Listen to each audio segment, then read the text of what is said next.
So, the title of this symposium, which will hopefully become an annual thing, this year is titled Complexity and Change, Primitive Concept and Applications. And just by way of introduction, I want to do some chatting, not very much. One is, what is this thing called complexity? And Yap the other day said, David, it's all about semantics. And I said, yes it is. But semantics appears to be all we have these days. We sort of use words to describe other words, to describe other words, and even more words, and we're sort of wordsmithing. And sort of down through that list. Okay, so what complexity is not is, oh my God, the city is so complex we can't deal with it. That's sort of the normal, the first definition of complexity. When you use the word complexity, it's the city is too complex to understand. And to use a really old phrase, it's really not wicked problems. Wicked problems was a name that planning theorists used in the 1960s for problems that could not be solved. Or that problems that once you started to address them became, the way you addressed them became even more problematic. So it's not about all those things. And it's not about multi-scalar with a hyphen. So the hyphen matters. The hyphen means that scalar is some noun and multi is an adjective, and we sort of think about trans-scalar, like the relationship of the state to the county to the local governments. It's not what it means. What it is it's a way of knowing.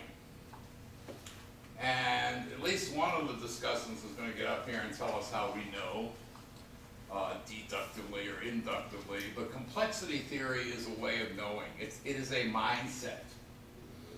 It is a bottoms-up approach. It starts with the individual. It talks about emergence or becoming or being. And it is multi-scalar with no hyphen, because there is this distinction between my behavior and the aggregate pattern that emerges as part of a single system. So it is really not about sort of trans anything. It's really about a single system that gets built up from the bottom, starting with me and my individual preferences, and then leading to some sort of aggregate thing that is observable. So planning has, over the years, had two major schisms. One is this difference between technical rationality and communicative. They use the word rationality, but it's really not rational. So it's sort of, is planning a technical solution that tries to solve land use problems or transportation problems or economic problems, or keep the ecological system in place, and this kind of product-oriented thing where you're doing something for a reason to make something perform better. And then the switch that happened somewhere around 1973 is that we stopped doing that. Planning became less of a science and more of a talking thing. So now you go to conferences and people talk about communication theory and planning systems, which become the object of their own affection and not about any object that is being planned. So it's just about the internal dialogue of planners talking to each other.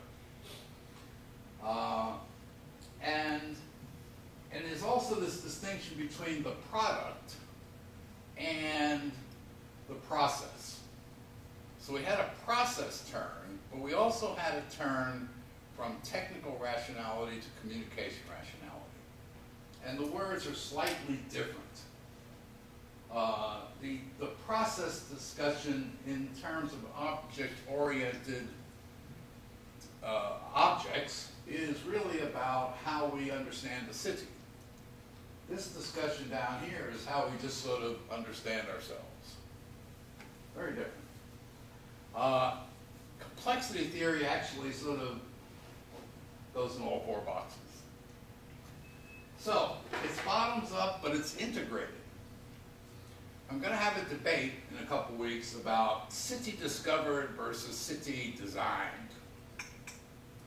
And it's sort of the designer sort of thinking that they can design the city, and the discoverer sort of trying to figure out how the city works. And so this first bullet is really Christopher Alexander, who is by most definitions an architect and a designer, who actually flat out says cities are not designed, that they emerge through some sort of pattern. Etc. I'm going to skip. All right, we're going to talk, you're going to hear words today that maybe are unfamiliar or maybe have been misused. I mean, I've been using the word self-organizing in class when I don't want to teach. And you just sort of say, self-organize yourself. And the students run and sort of do that, and that's okay, but that's really not what it is. We're going to talk about dynamic. We're going to talk about this pesky word called resilience. We're going to talk about the edge of chaos, the Eastern world that is exploding, you know, the eve of destruction. We're on the edge of chaos. I'm writing the words to that song. Billy Nemser is writing the music. Phase transition and emergence. Now, it's not like I come to complexity or we come to complexity in the absence of any literature.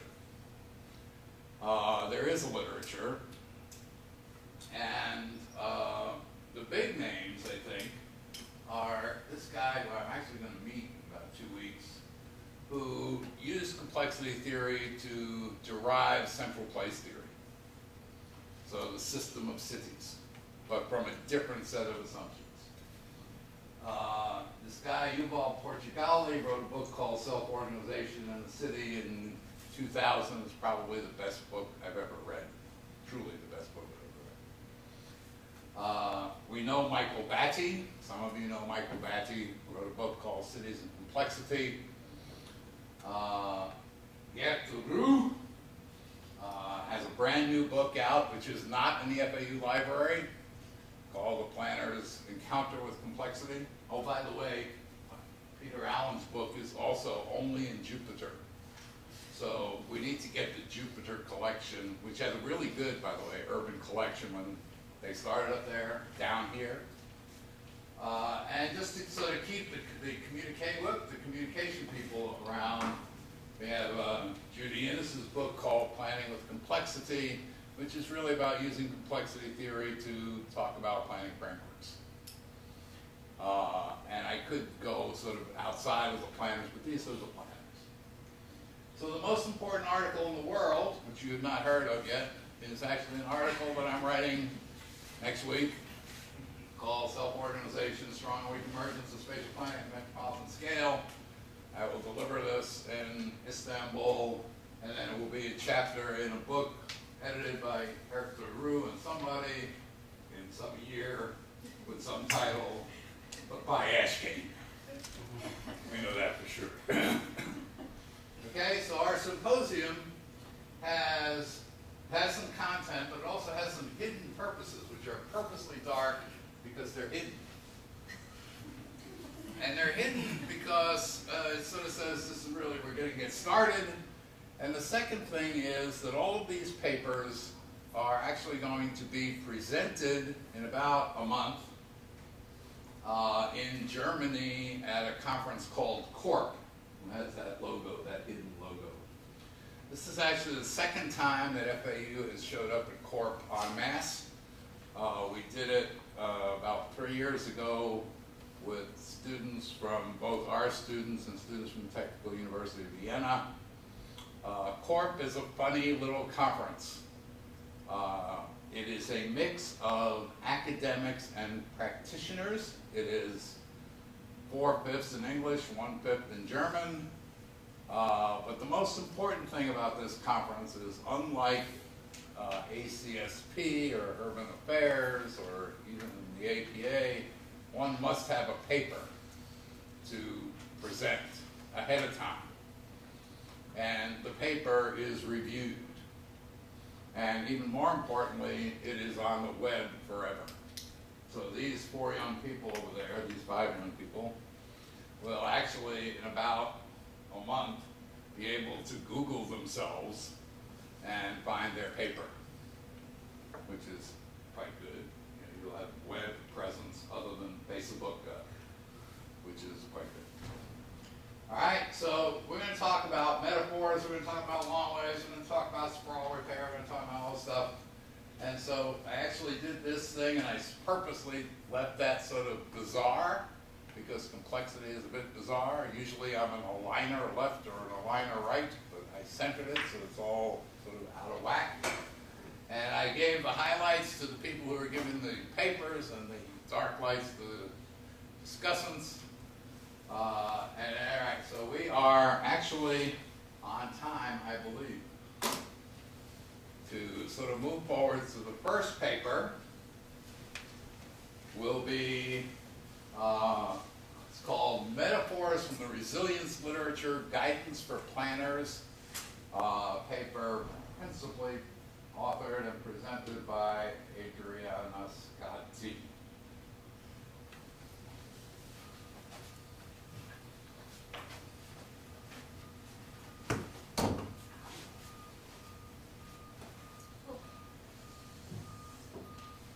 Good afternoon, everyone. My name is Adriana Scotti, and I will be reviewing with you our paper for Real CORP 2011 titled Metaphors from the Resilience Literature, Guidance for Planners. This is my brief program for today. I'm going to go over a basic introduction to our topic, some history, a research problem, the 2 metaphors that we chose to use from complexity theory, and hopefully how these translate into some sort of guidance for planners, leaving you with our conclusions and perhaps some take-home points for you. So introducing this topic really takes, we first have to distinguish between the basic definitions behind resilience. In order for us to accurately answer, well, what is the resilient city? What is making that resilient? We first need to distinguish between the scientific and the psychological resilience. Scientific meaning just with systems occurring in nature and their functions. Psychological resilience dealing more with the adaptive capacity of humans. And once we establish that, then we can begin to think of resilience as resilient thinking, so as a noun as opposed to an adjective. And once we get in the habit of this resilient thinking, then perhaps we could use that as an application to spatial analysis, to design, and to the planning practice, as opposed to what we stress is the focus on existing or potential catastrophes. Resilience in the literature has gone through a transition into 2 or 3 phases. And the first one is as an ecological concept. Then I'll discuss with you a little bit how it's transformed into a response to hazard concept, which might include responding to disturbances like climate change or natural shocks like terrorism. And then hopefully the next step is to apply this as a useful concept for spatial analysis, design, and planning. So first, in ecology, we have to realize that we're talking about systems that have a structure that's in itself dynamic and that is working towards the stability of the whole system. And resilience is really just one way of this system to deal with disturbances within. So resilience here is just the ability for it to bounce back after a disturbance. There's also these notions of non-responsiveness for dealing with these disturbances, and these are constancy and resistance, and we basically see no change or no effect. And then once we started to dig deeper into the resilience and ecology literature, we've noticed that there are some identified measures, some models out there that might explain what is causing the internal functions of the system to make it more resilient. And I'm not going to go over all of those with you, but we know, for For example, diversity is like species richness. There's also the active involvement of feedback, of positive and negative feedback loops within the system. And there's the notion of stability, and like I mentioned, stability of trying to achieve stability as a whole. But increasingly we've noticed that stability here means more functional specialization instead of just species richness. From here, we have a number of studies that really emanate more out of the emergency management literature, and perhaps some of the most relevant ones are by Gottschalk and Burke.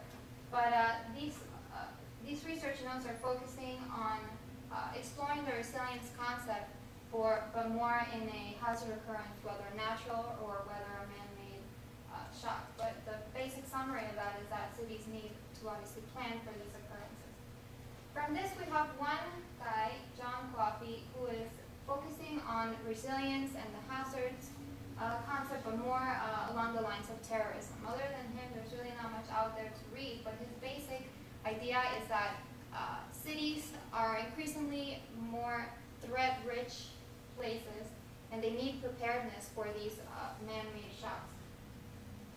And then we have the most fashionable way of looking at resilience right now, and this is as an adaptation to climate change. So we have a number of organizations like the UN Habitat, ICLEI. We have a conference called this year Resilient Cities 2011. And this research is focusing more on the adaptation to environments to these shocks that are as consequences of climate change. And perhaps the most important point to take away from all of this is that one of the researchers says that right now human society have low levels of adaptive capacity because of the associated high cost, high impact of responding and adapting to the shocks that we are experiencing as a result of climate change. So again, cities need to adapt for such occurrences. So I want you to kind of not forget, but put aside the last three slides, because what we really need to bring forth, what really is our next step, is analyzing this resilience concept and all these resilience ideas, and seeing if it's a useful concept in the application of spatial analysis, in the application of design, and of planning. So we focus on seeing resilience as applying it basically in situations that are non-event instigated, that are not just responding to catastrophes or things of that nature. So our focus would be on the economic and of the social properties. And we need to, again, focus on the dynamics of those systems as they are occurring through space and through time. To review our research problem with you is to, obviously, we wanted to expose and explain resilience metaphors that are most appropriate for dealing with these kinds of planning situations. We wanted to pose them into the planning context using some examples, of which I'll mention today, that are planning related. So again, our focus is to grab the metaphor, extract the underlying concept, observe the scientific rules, and hopefully put it into practice. We determined that there's two relevant metaphors out of complexity theory and their underlying concepts that would help us out. First is the sand pile, and then there's the controlled burn. The sand pile, who was developed by Probak, who's a Danish physicist, it's really exhibiting the theory or the concept of self-organized criticality. The controlled burn is obviously not a physical burning of anything. It really just emanates out of forest management, so it's like a prescribed fire. And what that really is exhibiting is the multiscalarity within systems. So the sand pile. To put it simply, imagine a sand pile in which you are continuously dribbling grains of sand onto it very slowly until eventually some kind of structural change occurs. So minor or major avalanches occur within that system. So really what that metaphor is exhibiting is the concept of self-criticality. We have to examine also its thresholds and its tipping points.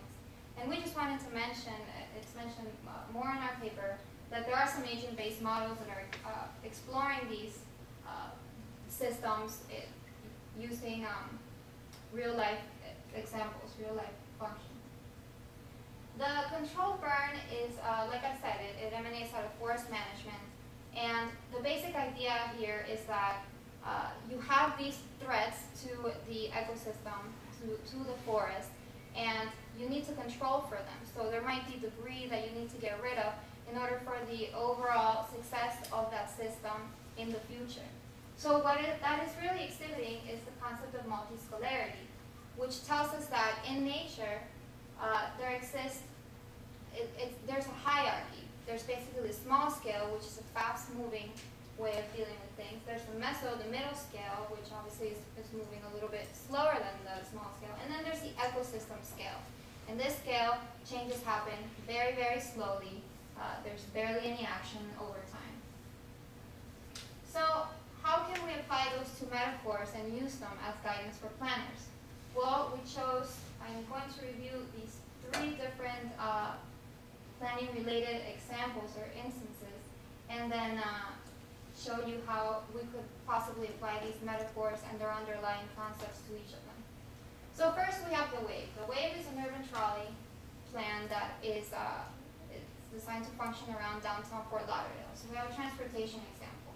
And the system here is the transportation network in the area. So what would Prabhat say? What does self-organized criticality say? Well, due to limited connectivity of this trolley to the rest of the region, we would say, or he would say, I'm sorry, that it does not change the mobility patterns of the region very much. That it is creating a small and significant avalanche, because think about it, if you introduce this trolley down to Fort Lauderdale, there might be some people traveling through downtown Fort Lauderdale that might have to rearrange their way of getting from point A to point B because of the trolley. But really the sand pile is staying the same. And what needs to be done is the wave needs to be connected to other transit modes in the area. So should it be burned? What does multiscalarity say? Well, we say that maybe some parts of it should be functionally burned. The ecosystem, again, is a transportation network, but really our desire to use it as well. And a system-wide alteration, again, is not likely because of the limited connectivity of this trolley. But maybe some burning, functional burning of the inefficient road patterns that exist is needed for the success of the trolley and for the success of the transportation, the way of getting around in downtown Fort Lauderdale. Next we have an economic or employment example. We try to see, okay, if we introduce a new economic sector, so say biomedical research firm in an employment center, how can we analyze this through self-criticality and multiscalarity? So the system here is the employment centers and the economic activity that is spatially distributed around this area. And the disturbance is the new firm, the new economic sector that we're introducing. So self-criticality would probably say that this introduction is making the sand pile larger, and that there is some adjustments in the shape of it, and especially because of the competition that is occurring from these different economic actors.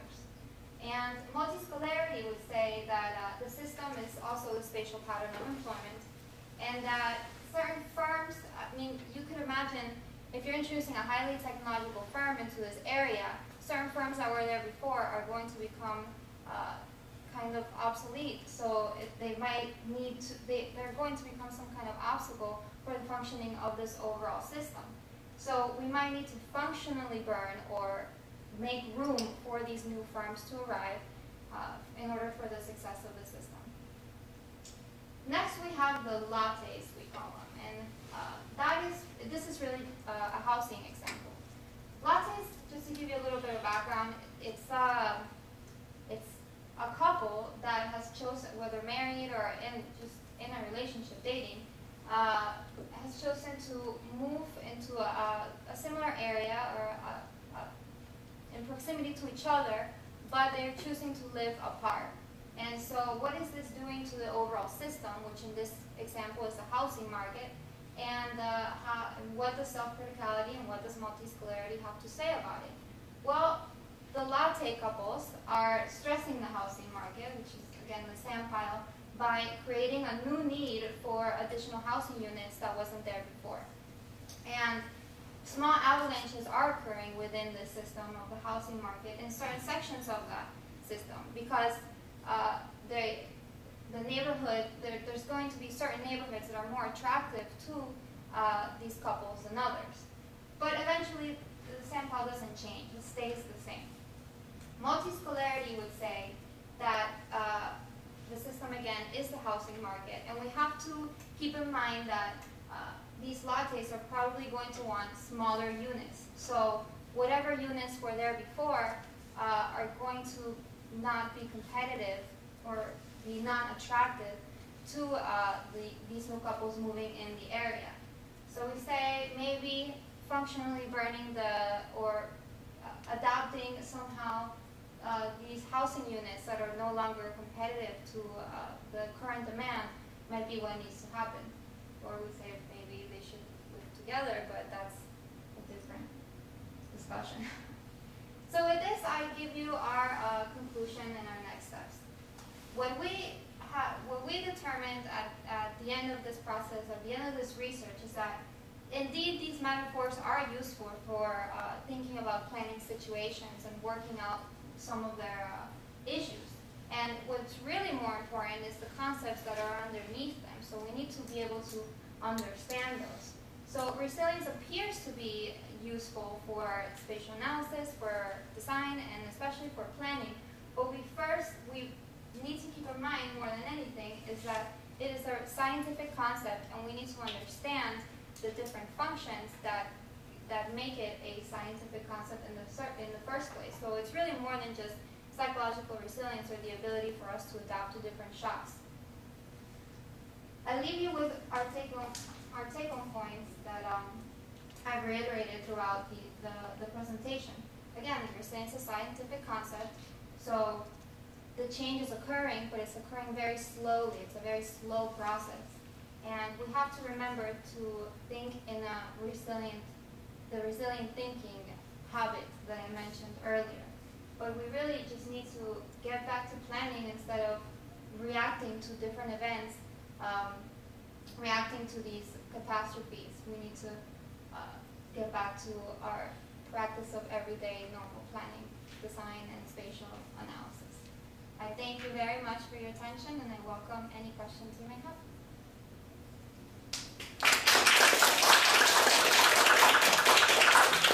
Okay, so there's really no time for questions until we have the discussion later. We're going to do a second paper right away, and then we will have discussions, and then during that discussion we will have questions. So the second paper is titled Long Waves, Life Cycles and Urban Development, Context for Short-Term Purposeful Action by this collection of people, Alvarez, Ruth, Prosperi, and Zeynep Enlil, who teaches at Yıldız University in Istanbul. Good afternoon. Who has not seen the paper? Good afternoon. Obviously, I'm not Zeynep. I'm Justin Root, and I'm a student here at FAU.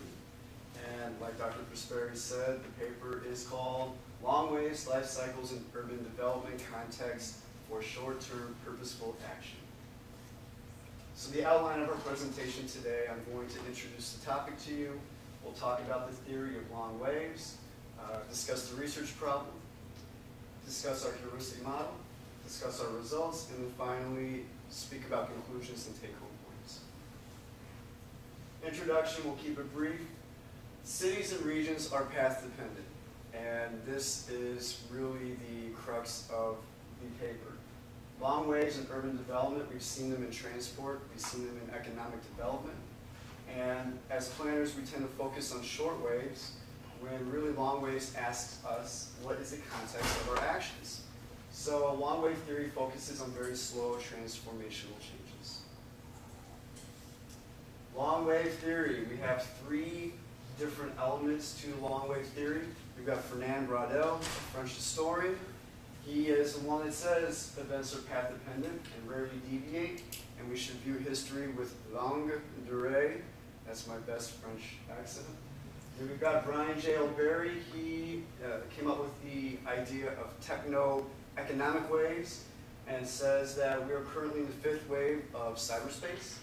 And then we also look at life cycles in the form of S-curves, such as for products and marketing of those products. So first we'll speak about Fernand Braudel. He's associated with the concept of longue durée, which literally means long time. We call this the long wave approach. And in his work, there are 2 sets of rules. We have rules that govern time and rules that govern a world economy. With time, you have environmental time, you have time of empires, and time of people.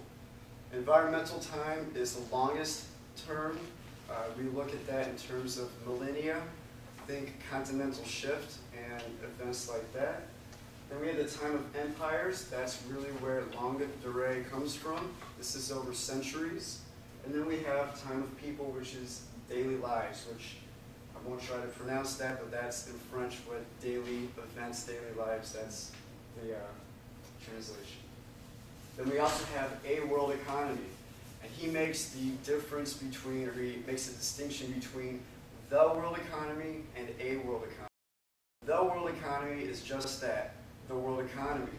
However, a world economy is a region of the world that is economically autonomous and it is self-sufficient. So a world economy has rules as well. It is divided by boundaries, just like every country in the world is divided by boundaries. It has a capitalist city center. Cities take turns leading those regions, and each city center is surrounded by a fairly developed middle area, which is then surrounded by a vast periphery. Then we also talk about Brian Berry and life cycles, and processes are characterized in terms of the pattern growth, decline, and then growth again, as our diagram shows.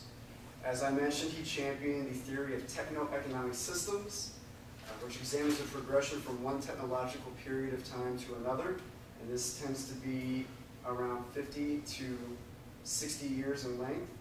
And as I mentioned, we're currently in the market introduction phase of the 5th wave, which is cyberspace or telemobility, and I'll touch on that a little bit more further on in the presentation. So this is our research problem. We had to develop a heuristic model based on long waves and life cycles, and we used that model to examine the 2 metropolitan regions that we chose to study that seem to be in different stages in their life cycle. So we chose St. Louis, Missouri, in that MSA, and we chose South Florida's MSA. At face value, the former tends to appear to be in a period of decline, while the latter appears to be in a period of extended growth. And so we want to suggest how long-wave thinking can better inform planning practice. These are our 5 elements to our heuristic model: diversification of economic base, established versus emerging companies, migration, education, human resources, and creativity, and connectivity. So like I said, we chose St. Louis and South Florida, and we used P-Census articles, reports, etc. to come up with the data and the comparisons. So this is a map, thanks to Ellen, of the 2 metropolitan statistical areas to give you some context of how big they are and where they're located. And just some basic background data. In the St. Louis metropolitan statistical area, as of 2009, it had a population of 2,892,874 people. Land area covers roughly 9,100 square miles, and its gross domestic product as of 2008 was $128.5 billion. South Florida had an MSA population as of 2009 of 5,547,051 people. Its land area covers 6,137 square miles, and its gross domestic product as of 2008 was $261.2 billion. Before I move on to the next slide, I just want to point out that there seems to be a power of 2. St. Louis is half the size population-wise. It also has half the GDP. This is something that we should take into consideration when we think about cities and regions as a whole in our nation and around the world. So just to point out some similarities and differences between the two MSAs, some basic similarities: per capita income, master's and bachelor's degree attainment, and percentage of black population in each metropolitan area. They're very, very close to one another. But some major differences: St. Louis physically is a lot older, medium medium year structure built, 1966. For South Florida, it's 1980. Also, Hispanics. St. Louis doesn't have a lot of Hispanics. Obviously, South Florida does. Language: 95% of the St. Louis MSA speaks English at home. That goes down to 1/2 in South Florida. Also, the way our metropolitan areas look are different. There are a lot more single-family residences in St. Louis versus South Florida, which has many multi-family units. So our results, we broke them down to our 5 elements previously mentioned: diversification of the economic structure, shift share analysis in sectors, migration in, out, and foreign born, education and creativity, and connectivity.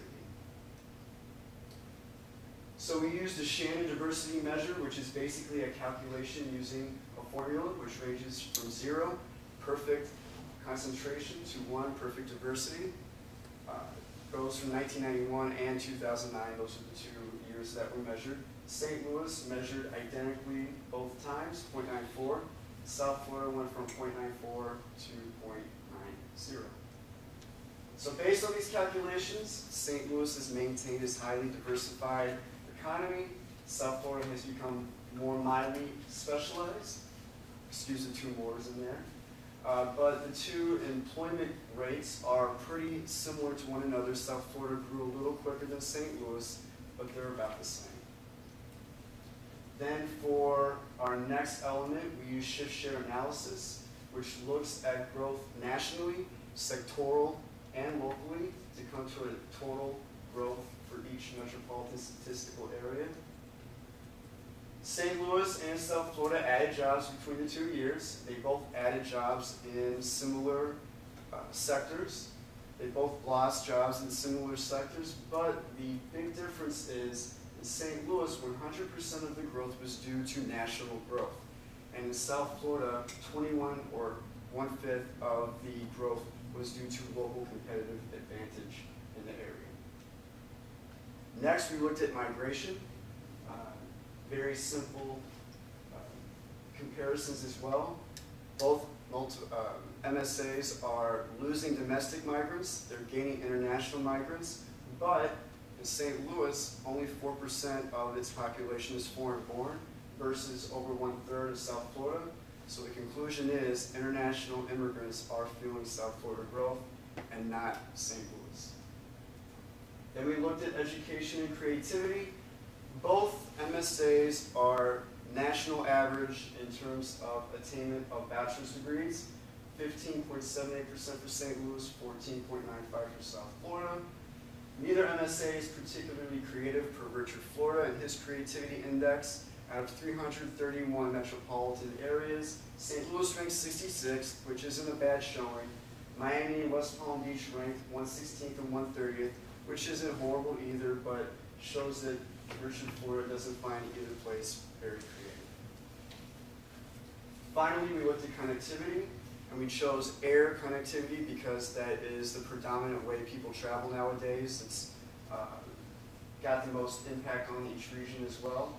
St. Louis has 1 major airport, Lambert International. It has a $5.1 billion impact on the region, and because in 2000, TWA got bought out and the hub went away, St. Louis is continuously losing its connectivity and losing the amount of people that travel through the city. However, in South Florida, there are 3 major airports, and they've been able to specialize. You know, Miami does international flights and cargo. Fort Lauderdale does low-cost carriers. Palm Beach has been able to capitalize on directional flights, so they've been able to specialize more than in St. Louis. So some basic conclusions that we come to. Regions can be placed on a long-term trajectory, and location matters. And knowing one's place is important because reinvention is necessary for regions to stay relevant. And if they don't change, they won't stay relevant and they'll fade away. So, as I mentioned earlier, that Barry said we're on the 5th wave, cyberspace. St. Louis was formed as early as maybe the 2nd wave. South Florida came in a later wave, and this influences how path-dependent they are. Once you were built during a certain wave, whether it's water or highway or train, it's hard to jump to that next wave, which may explain why South Florida hasn't hit the stagnant part of the S-curve yet, and maybe St. Louis has. But really, it doesn't mean one place is better than the other, and we don't want to focus too much on these localities either. The whole point is, you need to know where you're at on the curve, where you're at on the long wave, and plan accordingly. The FODA report just came out in 2011, and it said that slower growth areas actually outperformed higher growth areas in terms of wealth building and good outcomes for their communities. So just because one area is stagnating or declining doesn't mean it's worse than the area that is quickly growing. So thank you for your attention. We have a few walk-away points. Cities and regions exist within a broad time-space continuum and on a hierarchy. Like Adriana said earlier, there are hierarchies to follow. At the scale of the city-region, development patterns and economic and social structures are largely givens. Short-term purposeful action is often limited in geographic scope and impact, and it will take thousands of localized, local and global events to move the position of the city-region up or down the global hierarchy. So with that, I thank you for your time.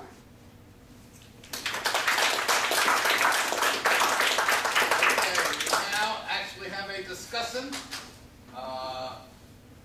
The very wonderful assistant professor Diana Mitsova is going to discuss these first two papers. I know you expected to get the questions and improve on what you already done, which is wonderful. But before I open the floor for questions, I just want to share a few thoughts. I wrote some notes as I was reading the papers, and I just want to my perspective, what I think heard and what I read before. I got interested in complexity theory myself a few years ago when I started thinking about my dissertation. So I explored the complexity theory, but I had a different take on it. So what I did, I looked at complexity nervous systems through models, several different models, and I tried to see how these models, how they be driven by assumptions that we build into the models. Given my experience and reading your papers, I started thinking about two fundamentally different ways of reasoning and knowledge construction, knowledge creation. So one way, the first way is what I would call anticipatory and deductive. You have an idea, you see the big picture, in the future you have thought about the problem, you see the solution, you work from the more general to the more specific. You begin with thinking of the theory, then narrow that down into more specific hypotheses that you can test. Then you narrow it down even further and you collect observations to address these hypotheses.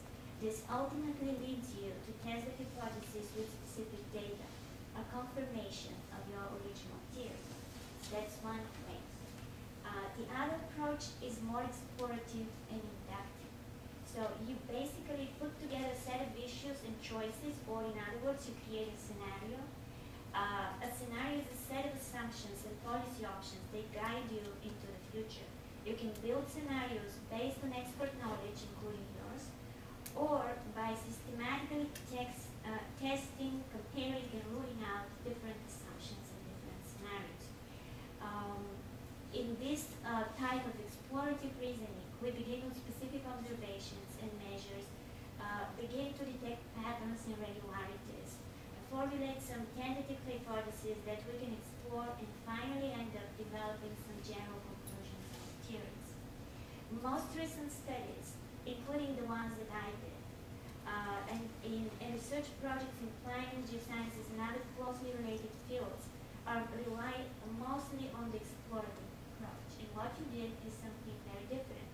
Anticipatory approaches are not that common, but they make a significant contribution to how we conceive and create a climate knowledge. Also, some approaches were better at smaller scales, and some other approaches were better at larger scales, and you also touched on that. This brings us to, again, back to the issue of complexity and complexity theory. The two papers that have been presented discuss two fundamental, I would say, philosophical aspects of complexity. One is the concept of stability and change, or resilience and change, and the other one is the time dimension, how we observe the changes through the time dimension. Stability and change are represented here in what we've discussed today by two metaphors, one of the sun house and the other one is the controlled burnings. These concepts capture the notion of change in terms of resilience, stability, and what we also call disturbance of bifurcation points. Bifurcation points occurs when a parameter change causes the stability of an equilibrium to change, which doesn't mean that necessarily the system is not stable, just moves to a different form of stability. The time dimension is captured by the theory or the concept of the long durée and changes that occur over long periods of time during which the phenomenon in question undergoes what is known in complexity theory of space transitions. These research hypotheses are validated through a series of examples of transportation, housing, migration, and shifts in economic activities. They both bring very interesting theoretical perspectives. In the case of resilience, they involve some important questions as changes occur. What is that will die off or cease to exist in the need of these changes, and what is the new point of stability? Another question, are resilient systems adaptable to change? The more resilient the system is, I believe, it's less adaptable to change. Another question, shall we move from discussing vulnerability to discussing resilience? And in the case of the long waves, the most important question that we can have, I think, is when, where, and how the phase transitions, or your spot on the curve, the S-curve, how does this occur? And what determines the ups and downs? So with these, those are my questions, so if you want to address, and then I open the floor for questions from the audience.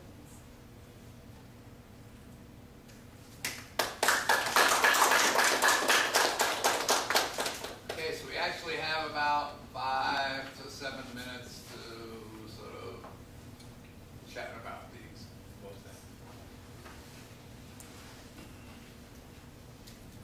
So, questions, comments, criticisms, quips, concerns, queries, anything you want to say? I think I want to build on what Diana just said. I mean, the time, for the first paper especially, the first thing that I wrote was, where is the time dimension? Because especially as you gave these examples with the housing, you know, since you presented to an international audience, I thought that that example seemed a little more local. I mean, because we know right now we're going through these patterns of foreclosure, etc. So I think you have to be careful with the fact that you seem to be capturing that issue, but I'm not sure if you're thinking a year, 2 years, 5 years, 10 years. So I think the time dimension discussion is missing. That was addressed more clearly in the second. But my big thing with resilience in general, and it's not, I'm not asking you to respond, but it's the whole idea of self-correcting actions. And as planners, you know, as you said, sort of, you know, when is that point of stability? When does the action of the MPO or of the zoning, you know, coordinator, when does that kick in? You know, what are the implications of all these changes we constantly make to self-adjust? And how do we really account for this? So I think this is sort of the complex part of the complexity argument. And I would just like you to not respond, but at least to, I think, you need to address that in some way. So the time dimension is important, I think, and sort of these correcting mechanisms that we say we do as planners all the time, but some of them conflict, some of them are complementary, some of them are happening at different scales, so some of them are happening, top down, some of them are happening at the grassroots level. But my last comment is sort of the actors. Who are the actors in all of this as planners? Where's the community? Where are the different stakeholders? So that's some general comment. The time dimension, I think you really need to address.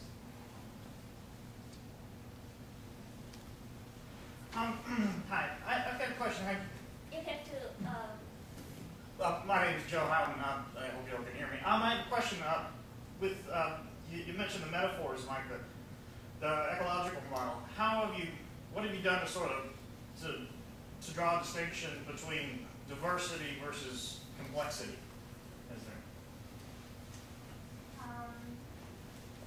You mean within the ecological literature, the ecological thinking and resilience? Well, does diversity equal complexity, or are they not? Well, that's is there one a of the relationship? things. That's one of the things. If you remember, one of the slides I mentioned the analysis and the measures, and that's just one of the.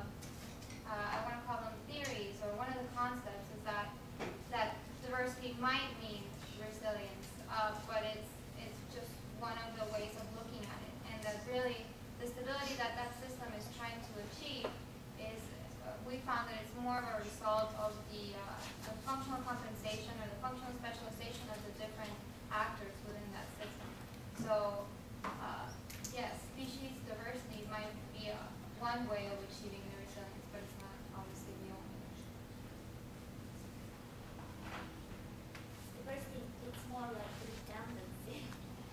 Redundancy in ecological systems is a measure of stability, because if one leaves, right?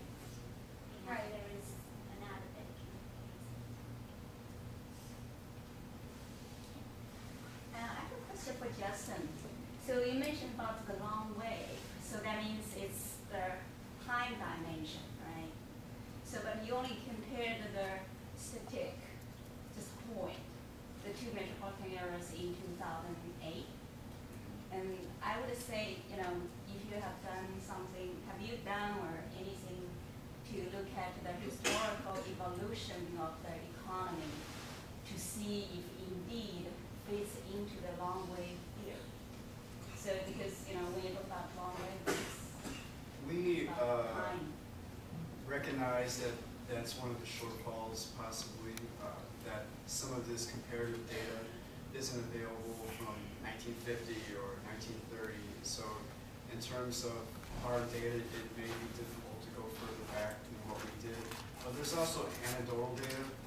For example, St. Louis was the fourth biggest city over 100 years ago, and now even the metropolitan region as a whole only ranks 18th.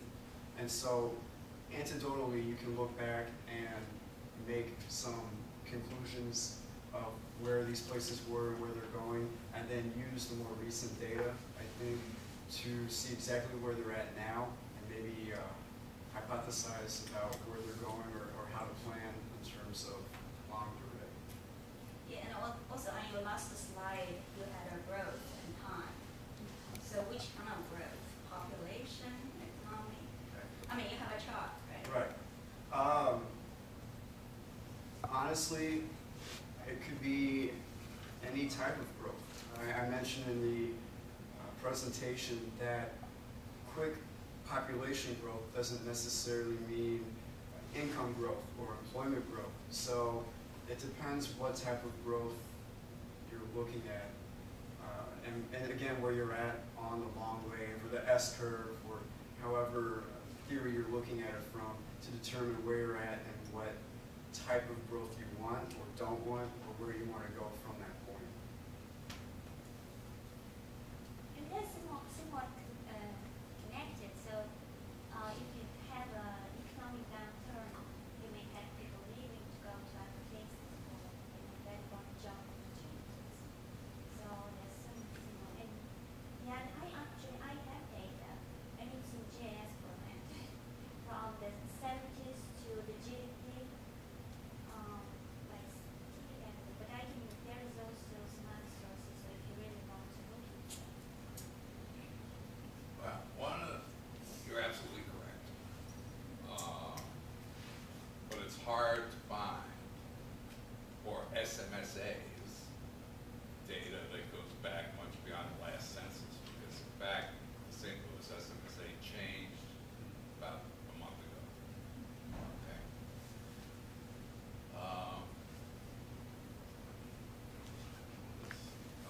the things that we were missing, Dr. Esnard, were, you notice we used P census because we were good sort of doobies in the School of Planning. But the P census stuff we had was only the population stuff. All of the economic data, we don't have that module. So we really couldn't look at some of the data that we may have been able to get out of the economic module of P census. So all of the market stuff, including change data, like P census has change data, we navigate that.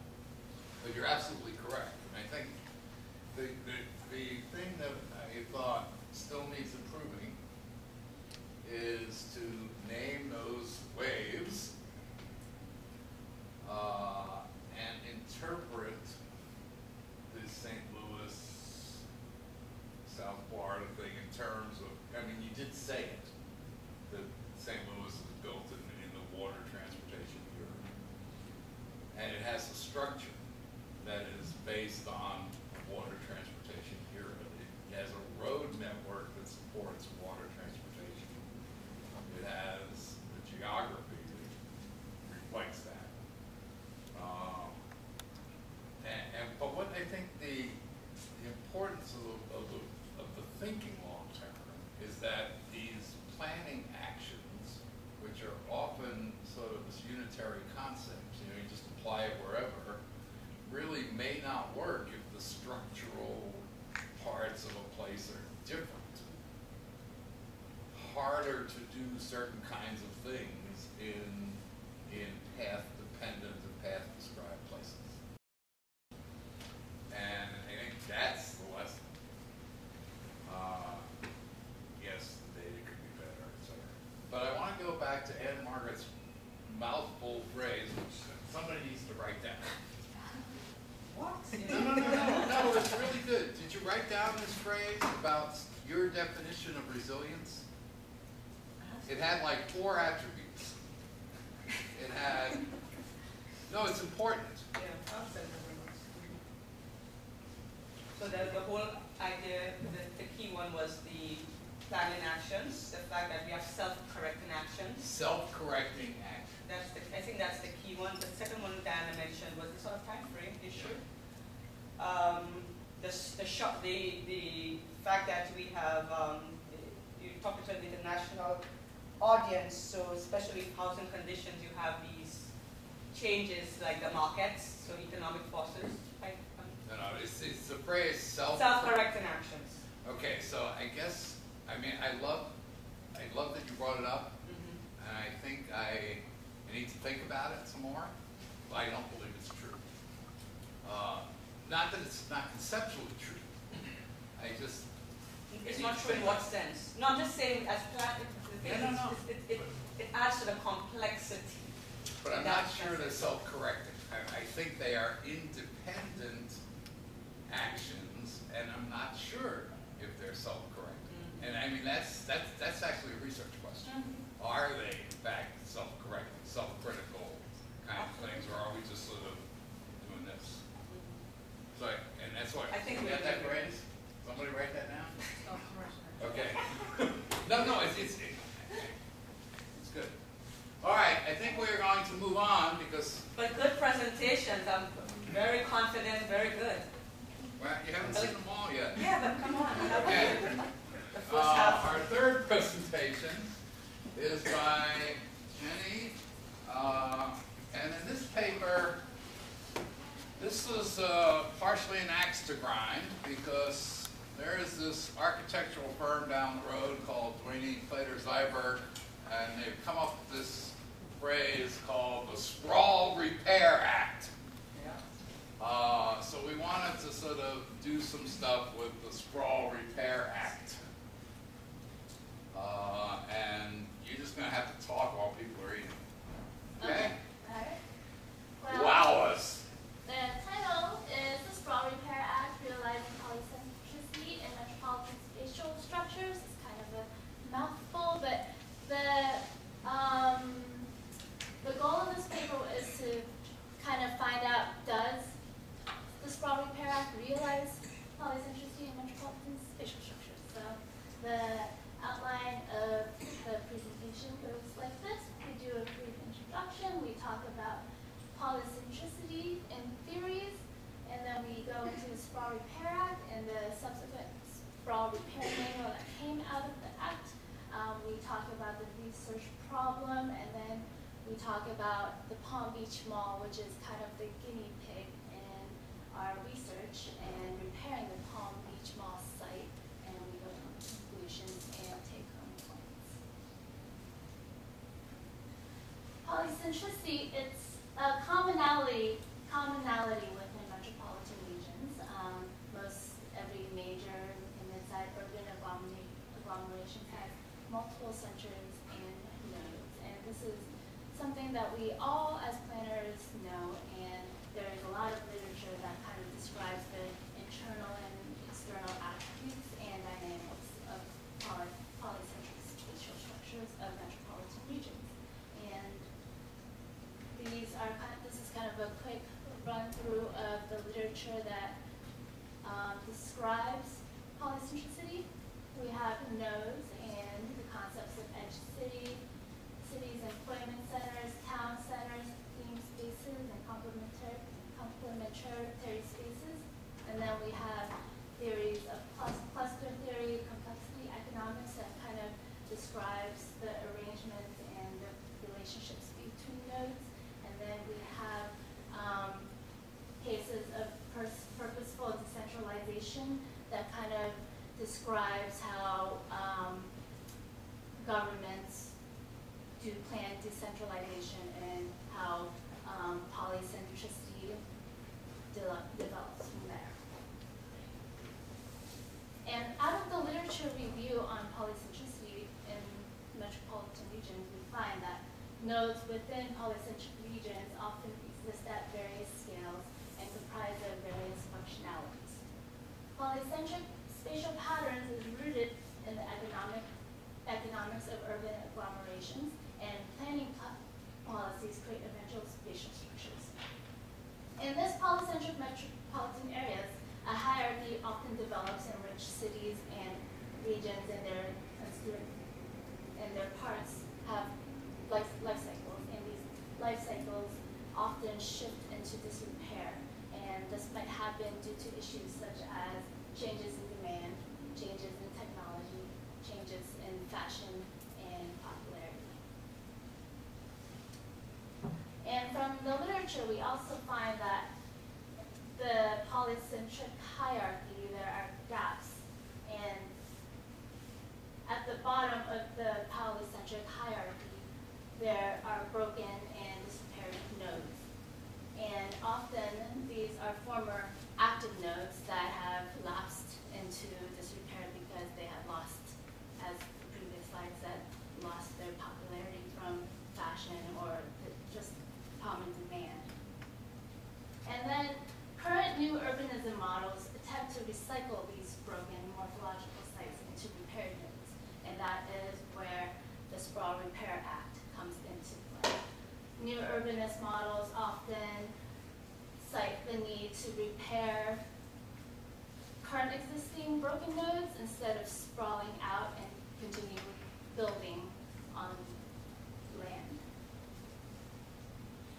This is the kind of like a quick run through of the Sprawl Repair Act itself. It was created 2009, and really key notes from this is that this is kind of like it describes the existing conditions of Florida, but it also describes the existing conditions of the U.S., of urban areas in the U.S.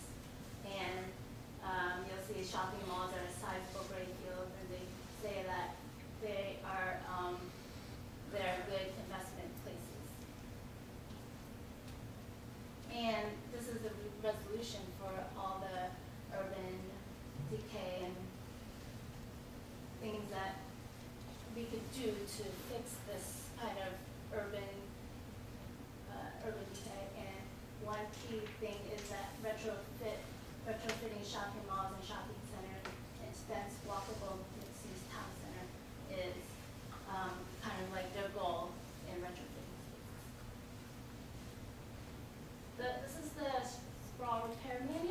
And basically, it's a step-by-step manual that helps, that describes methods of revitalizing communities, regions, shopping malls, just dead places that former knows that has potential. So basically, our research problem is that we are going to apply the principles of the Sprawl Repair Act and the steps of the Sprawl Repair Manual to the abandoned Palm Beach Mall in West Palm Beach, Florida, and then we will critique the results in light of the theories in polycentric spatial structure. The initial mall, the Palm Beach Mall, it was opened in 1967, and it was the first fully enclosed climate-controlled mall in the state of Florida. It was once the largest mall in the southeast United States, and it was hugely successful during the 70s and 80s. Many, many people traveled in the regional area to go shop at the mall and visited the mall. It was very successful. Through the decades, the new shopping destinations developed, crime incidences happened, and basically bad management of the mall caused the mall to go into decline. And in January 2010, it closed its doors. And currently, there are no active plans in changing the mall or revitalizing the mall. So now we slip kind of into our new urbanist hat, and we use the Sprawl Repair Manual. And in our research, we use the Sprawl Repair Manual to make site analysis and a proposal for the site of Palm Beach Mall. So in our site analysis, we saw that the neighborhood structure, there's a viable neighborhood structure, infrastructure utilities, robust housing stock, and financial viability. And we find that there is potential for evolution as quoted from the Sprawl Repair Manual, and there's potential for evolution for the site of Palm Beach Mall. And we found that the mall is over 3 million square feet, so it has the potential to be a regional center, and the repair type would be to change it into a town center. This town center would service 5 to 10 miles, and it would be considered high repair priority because it has a really good location to be a transit and employment node. And as you can see, it's right off of Interstate 95, which is a main highway going north and south in Florida. Using urban design techniques and following the Sprawl Repair Manual, we find that the deficiencies of Palm Beach Mall is that there is excessively large footprint for that single-use building, and there's really weak pedestrian circulation and walkability around the area. There's excessive surface parking, and the only defined public space is inside the shopping mall, so there's a lack of civic space. To the right of that, these are all techniques that we can do to repair this site to create a fully operational node. And techniques are introduce mixed-use fabric by build new mixed-use buildings on the parking surface, connect roadways to northern neighborhoods, create civic and green spaces, just basically utilize the excessive parking and create a mixed-use urban fabric. And this is kind of like a back of the envelope site proposal. You'll see that we created kind of like a dense urban core with a lot of green space, civic space, light on the surface parking, and a lot of pedestrian pathways and roadways that will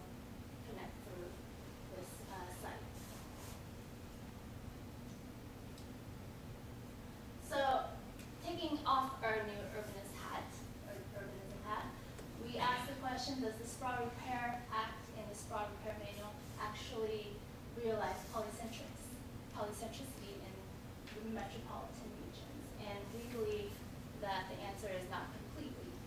As you can see from on the left, page taken from the Sprawl Repair Manual, and it is suggesting a way to fix a big box store, and it says basically, you'll see, convert building to new use, and basically it doesn't go into what exactly this new use should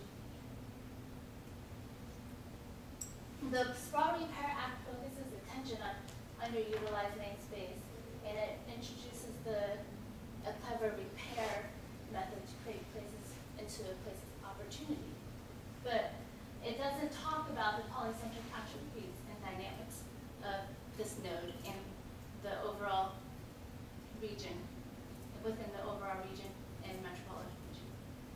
And these 3 points were discovered earlier in our literature review, and we see that the Sprawl Repair Manual doesn't speak of functionalities, it doesn't talk about economics, it doesn't talk about the spatial structures of the surrounding area, surrounding nodes, and the relationships between them. And also, we asked the question, why does this place have to turn into a town center? Often, town centers are labeled as a fashionable place to be, and it's coveted for municipalities to create. But doing some back of the envelope calculations, we find that this place, the Palm Beach Mall, it's a good opportunity to build a manufacturing node or a light industrial node, a light manufacturing node or some type of industrial node. So here are some take-home points that we have from our research, that urban design solutions is only a partial answer, and new urbanism techniques are only a partial answer. A regional approach is necessary. Developers must understand the potential of the site. Polycentric spatial structure and development is grounded in the region's economic, social, and market dynamics. And explanatory theories need to be incorporated into the framework of sprawl repair and revitalization strategies.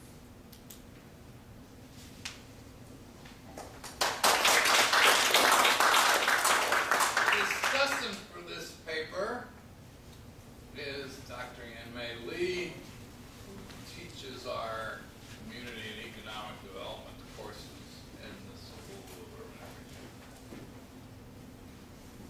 Hi, good afternoon, everybody. And I like Jenny's ideas because, you know, the University of Miami, they have generated new urbanism, and now it's a Sprawl Repair Act.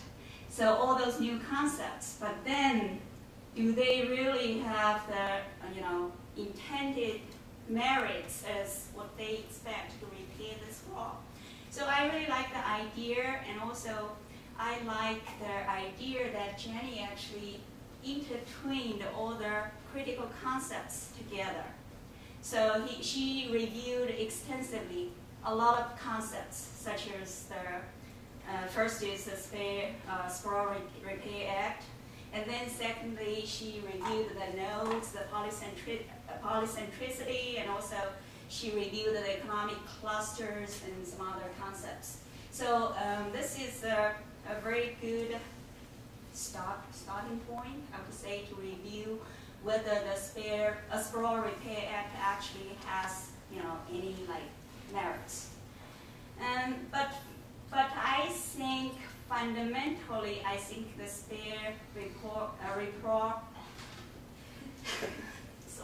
Sprawl Repair Act, actually the fundamental flaw is it does not consider the context of the development. So basically, does not, just like Jenny said, does not consider the competitiveness, does not consider the clusters, and so also other nodes and other, like the water, and also the functionality and the waters of the system.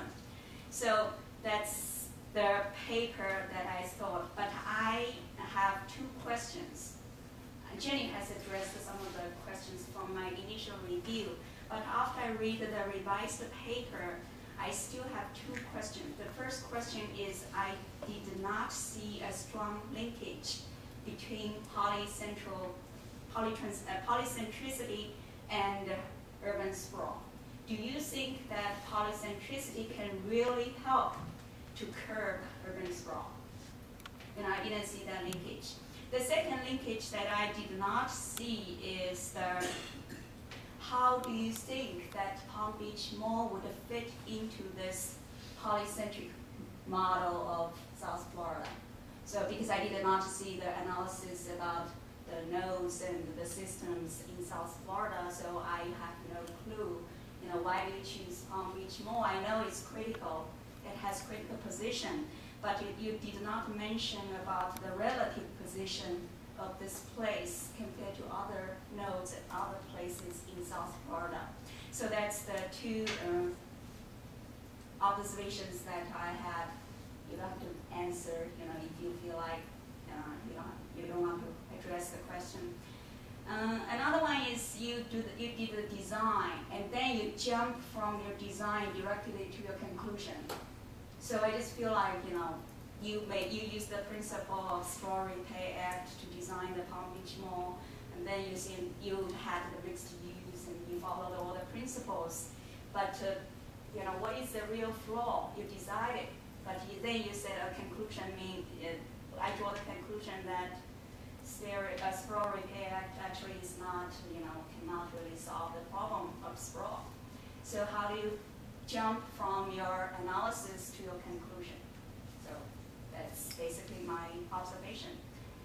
And you want to address my questions? If not, I'll just open up to the questions to the audience.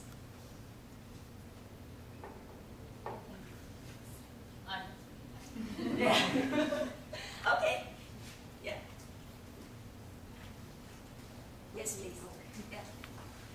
I think, Dr. Lee's comments were very relevant in terms of the very definition of polycentricity, like multiple nodes, is not addressed in the new urbanist town center development. That whole approach of checklist actually has the danger of creating similar spaces over and over again in the metropolitan area because they don't consider the context. They don't look at the other connecting issues between other centers. So the checklist approach, I find it as being very dangerous in terms of advocating or kind of manifesting polycentric metropolitan areas.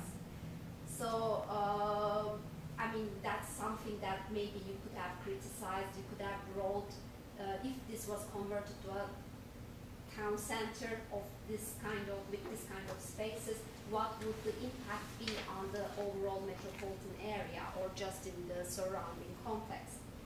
And the whole approach of new urbanism is like, it's seen as this social engineering approach. You're telling people what to do, and actually it's not only specific to any metropolitan area, but it's just one manual that could be applied everywhere, and that has a lot of negative aspects in terms of the overall cultural context of any city.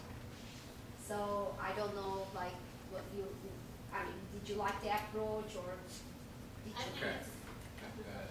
I think it's very true, everything that you say, and it's definitely, the checklist process is definitely a negative, because if you look through the book, basically, the approaches to community, region, big box store, even shopping centers are very similar, and it's just a pitfall because you don't know what is going on around that system or that place.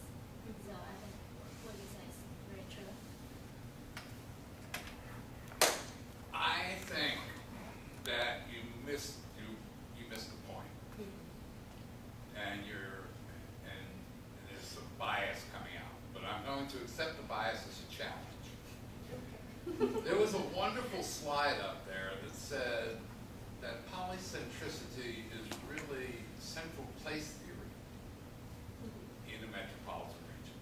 So your focus, your criticism was at the very top of this. The poly centers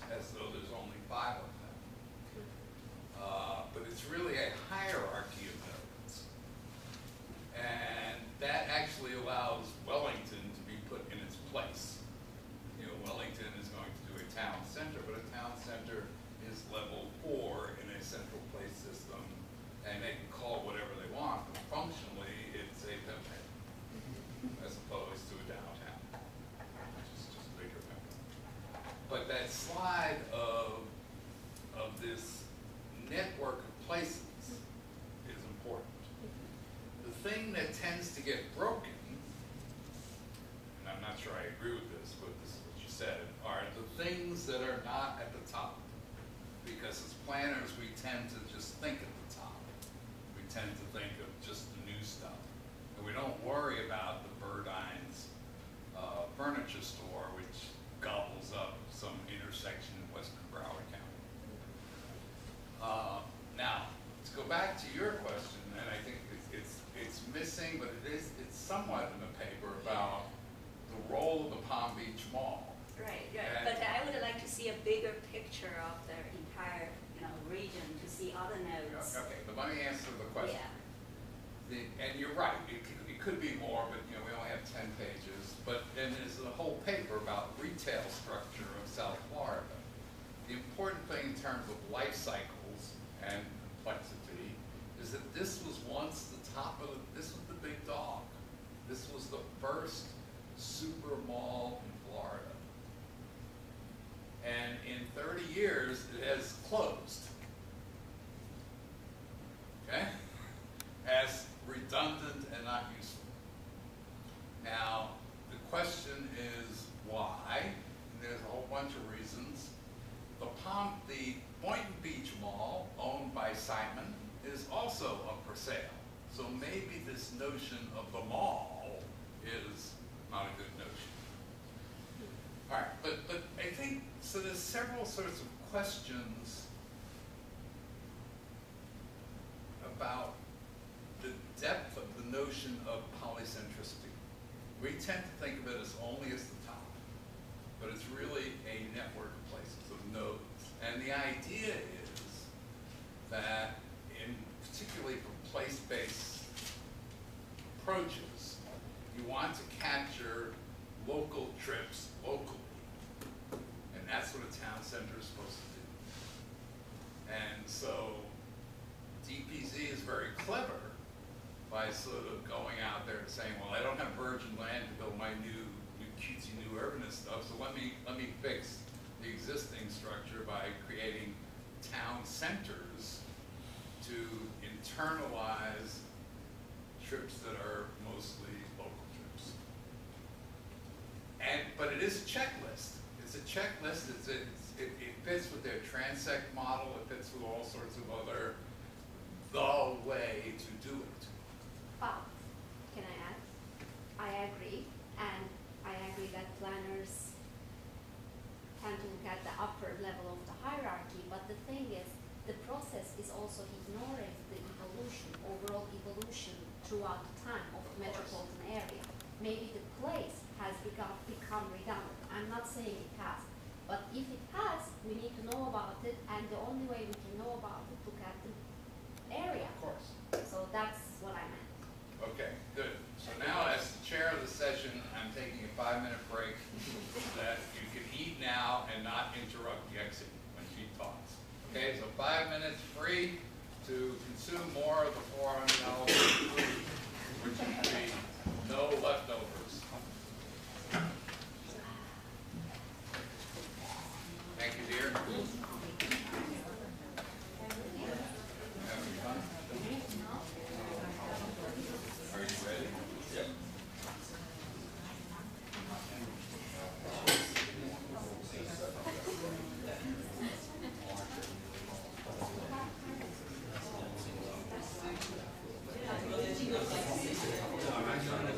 Once you go around that area,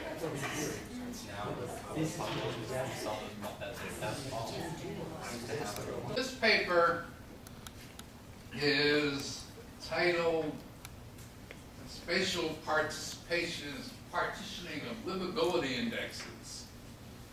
And the premise, because I gave prefaces to all the others, the straw man here is all of these quality of life global ranking studies. Okay? So that's the straw man, and we're taking it down. Good afternoon, everyone. My name is Shamber. Most of you already know me, and I'm a first-year graduate student. And with this paper, I have the pleasure to work with Dr. Kasama Kolakin, an assistant professor and also Dr. David Bradbury, a professor, all of us from the School of Urban and Regional Planning. Now, Special Partitioning for Livability Indices, the South Florida case study, is a paper that argues that cities should be measured at their own level using their own criteria instead of using this metropolitan-wide or financially oriented index criteria that these most recognizable livability indices are using. And we're doing this by taking an unconventional approach, which is trying to use the notion of different urban theories and trying to see how can we use these ones to identify or to see how can we measure cities at their own level with their own criteria. Now, some of the topics that I'll be covering throughout my presentations are very briefly what is the meaning of livability today, some of the most recognizable livability indices, why are we asking for an interpartitioning, some of the urban theories that we use to see if we can actually measure cities at the level, South Florida case study, most importantly their findings, and some of our founding thoughts that we gathered from this paper. Now, what is livability and what actually means? And the answer is that we don't know and no one knows. Livability is a topic that is very commonly right now, it's very much on the rise. It's a topic, that is on demand both in the practice and the academia world. And it takes different meaning at different levels, which is why there's not surprise that we find a wide variety of livability measuring tools at different levels and scales from all parts of the world. However, our paper focus on what we think are some of the most important livability indices today.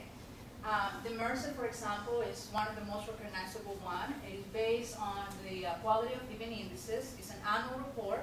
And this index was created specific for to be used for transnational corporations or governmental entities that transfer their employees from one country to another or one city to another.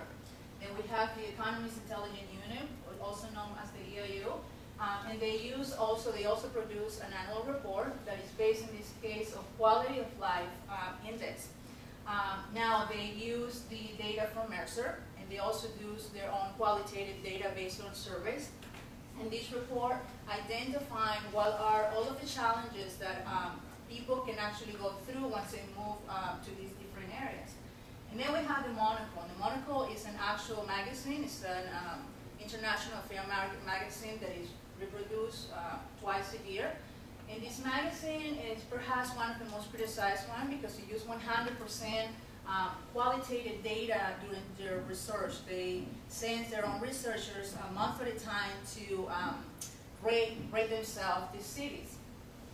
The Monocle has been created to target a specific audience, and these, which are the jet setters or the people that are constantly travel via air. And then we have the new baby on the block, which is the Phillips. And the Phillips developed a couple of years ago the Phillips livability indices. Now, in comparison with the rest of the other indices, the Phillips brings an alternative or a different approach. Phillips is trying to identify how health and the well-being of individuals in a specific society are affected. They think that if people's well-being and the health of them are very much related not only to their families and friends and their jobs, but also to their environment. So if we found some sort of balance between all of these, then perhaps this place would be a more suitable place for people to be around.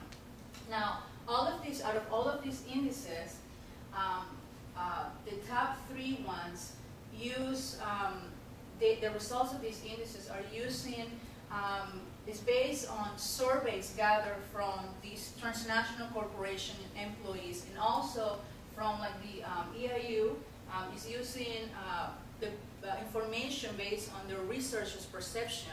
All of these in combination also with this metropolitan-wide data, which we think is not translating well at the local level, which is why we're actually asking for the partition or segregation of all this metropolitan-wide level to the local level, and trying to identify cities, and trying to measure cities at their own level. Now, this type of behavior is creating cities not only to alter the spatial characteristics, but also to start behaving a little bit different. And we feel that by doing that, by measuring them at that level, cities are trying to change the local territorial capital to become more like the first-rank livability indices. They also are they are ignoring what we think perhaps is one of the more important processes, important elements of the processes, which is the exchange of goods, services, information, and human capital. And by doing this, they are also fading their own local branding. All of this in an effort, again, to try to become one of those, part of that homogeneous society of the first-rank livability cities. Now, we are using, bring us to our unconventional approach. We are trying to use the notion, in our paper are 3 urban theories. Hopefully these theories will help us illustrate that cities can be measured not only at their level, but also by using their own criteria or traits. We are using the theory of vitality to address hopefully the issue of local territorial capital. And based on the literature, urban vitality is a theory that deals with the functionality of the place based on vital indicators. This theory in particular called for more indicators are the one that we're working in our paper. However, we're only addressing the indicators that we have access to due to the lack of data. So our criteria for this type of measurements are the social, the financial, and the physical, and our indicators are based on a specific statistical data gathered from the U.S. Census from the year 2000. We are using the theory of symbiotic processes, again, hopefully to address the issue of trading places, so ignoring this relationship of collaboration among cities, and based on the theory, symbiotic processes are based on this solicited and unsolicited collaboration and communication among cities. And just for the purpose of our paper, our criteria will be based on the city, county, and state, since we feel that's one of the most visible relationships that we were able to find.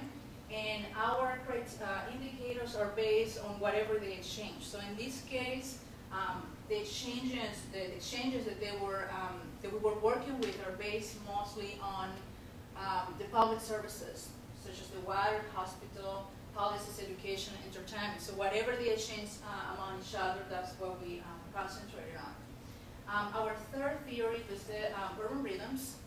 Urban rhythms will hopefully allow us to identify these unique characteristics and try to remember to each city what is their own local branding. And based on the literature, urban rhythms reveals the unique identity of cities through their own patterns and behaviors.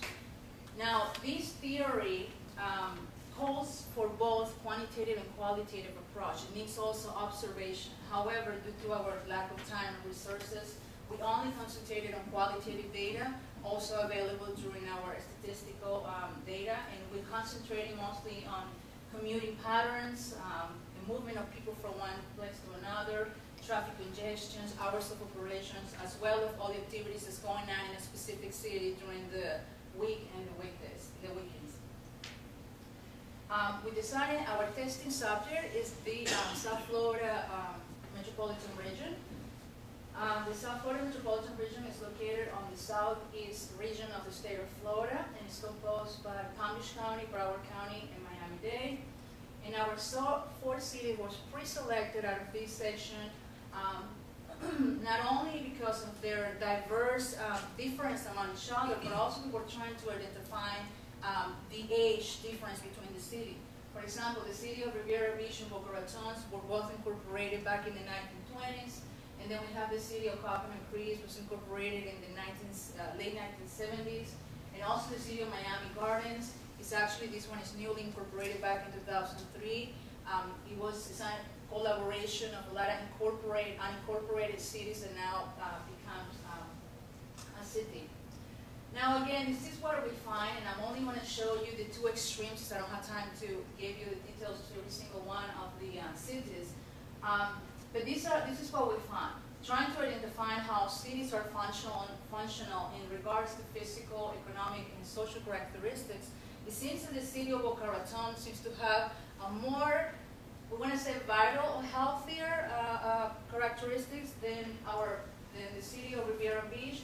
And this is due not only to the level of accessibility, but also to their financial stability. In regards to social, like for example, people seems to have a higher rate of people with a bachelor's degree or higher. We have a lower crime and also a low poverty level of poverty in regards to the rest of the other cities. In regards to their self-dependency to the other cities, we were able to identify again that the city of Boca Raton seems to be more self-dependent. Now, this is only in regards to public services, compared with the city of Miami Gardens, which seems to have a better relationship of communication with the rest of the other cities. Now, urban rhythms, this one is very important. Again, as I mentioned earlier, it was only based on statistical data. However, there are so many other ways that we would be able to identify the rhythms that are going on in the city. But also, the beauty of this one is that we also were able to identify that cities that were older behave a little bit different. They seem to have they have to have more strong characteristics, and they seems to kind of stay to it and flourish based on that. For example, the city of Boca Raton seems to be a more business and entertainment city that have a very rich in culture, that attracts upscale, that attracts certain demographic feel, and the city is using this to its own advantage. And then we have the city of Riviera Beach, which is a port city. Seems to be a city that is based on, seems to be a tourist destination, and that's what it's known for. And again, the city also is using this to its advantage to be able to market itself. And we have the city of Coconut Creek, which is seems to be more of a business and entertainment center. However, they're shifting their vision a little bit and trying to incorporate now this vision of environmentally conscious. And we can not only see it through their policies, but also throughout all the different implementations through the city. And the newly incorporated city, the city of Miami Gardens, is still not as strong as the other city. We can still see that seems to be a business and real estate community, but also we can tell not only through driving around, but also through their policies. They're trying to. It's all about renovation and improvement and progress. They're trying to identify who they are in the process. So what we were able to find with all this information is that in regards to functionality, it seems that the city of Boca Raton seems to be more stable, which also can lead us to that place in regards to those issues, in regards to those terms, that city can be a livable place. But then in regards to their relationship with the rest of the other cities or entities around it, it seems that the city of Boca Raton have a better relationship, have a higher level of collaboration with other cities and entities, which allow it to be more diverse, which in turn also helps the city to be also more vibrant. And in regards to the unique traits, we also identify that even though they're all kind of trying to copy as well what other cities are doing and trying to incorporate it in their goals and objectives, each city seems to have their own unique characteristics, and older cities seems to be more, as I mentioned earlier, more developed and more straightforward to what they're actually, what is the strength characteristics. Now, before I conclude, I just wanted to give you with a couple thoughts. And the first one is that cities' livability measure tools and approaches are limitless. And I think that by using this unconventional approach of trying to use the notion of urban theories for a way to illustrate that cities can be measured at their level by their own trade is one way. But also we were able to identify the livability levels in the cities can be spotted by identifying different factors. And we did it by functionality, by the level of communication or engagement against cities, and also by trying to focus on cultivating their unique traits instead of trying to copy the rest of the others higher ranked cities as mentioned in these highly ranked livability indices. Thank you.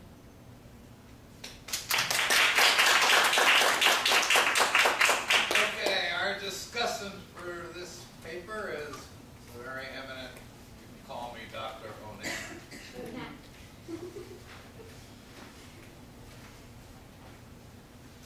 Okay, hello.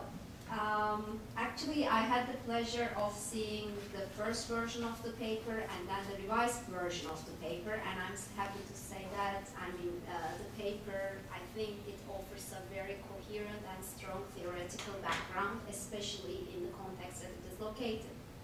The presentation and the paper, they both address a key topic that is kind of under-researched in the field of urban studies and planning, which is the livability in metropolitan areas. So in doing this, the paper takes a different approach than the existing conventional approaches, and rather than exploring the whole metropolitan area context, the paper suggests that we need to take a different approach and look at the individual components of the metropolitan areas, which are cities, in order to understand the livability and the quality of life. The authors suggest a different theoretical framework that is composed of three different components: urban vitality, symbiotic processes, and urban rhythms. They also break down these three different components into its sub-indicators. And I think just in this context, the paper makes a huge contribution to the literature in terms of measuring livability. And also, in many of the studies, we see that livability is taken as this whole big concept, which is not broken down into its subcomponents. So also one other contribution of the paper is that it is really presenting the concept of livability in a very transparent way, and I think that's something that we need to see in the literature as well. And then the paper offers a review of the other livability indexes developed by the Mercer, the Economic Intelligence Unit, Monocle, and Phillips. And then the paper criticizes these indexes as being too general, less rigorous data, looking at large metropolitan areas, serving the purpose of transnational corporations only, being Anglo-centric, using methods that are not scientific, and limited in scope. Actually, none of these indexes were developed in the academic environment, but they are very, very popular in the media. I mean, when you go to Yahoo, you see these different rankings. When you go to different newspapers, you see these rankings, and they seem to have a huge impact. And just carrying that discussion to the academic environment, I think, is another contribution that the paper makes. One thing that, in the paper and the presentation offers a comparison of 4 different cities.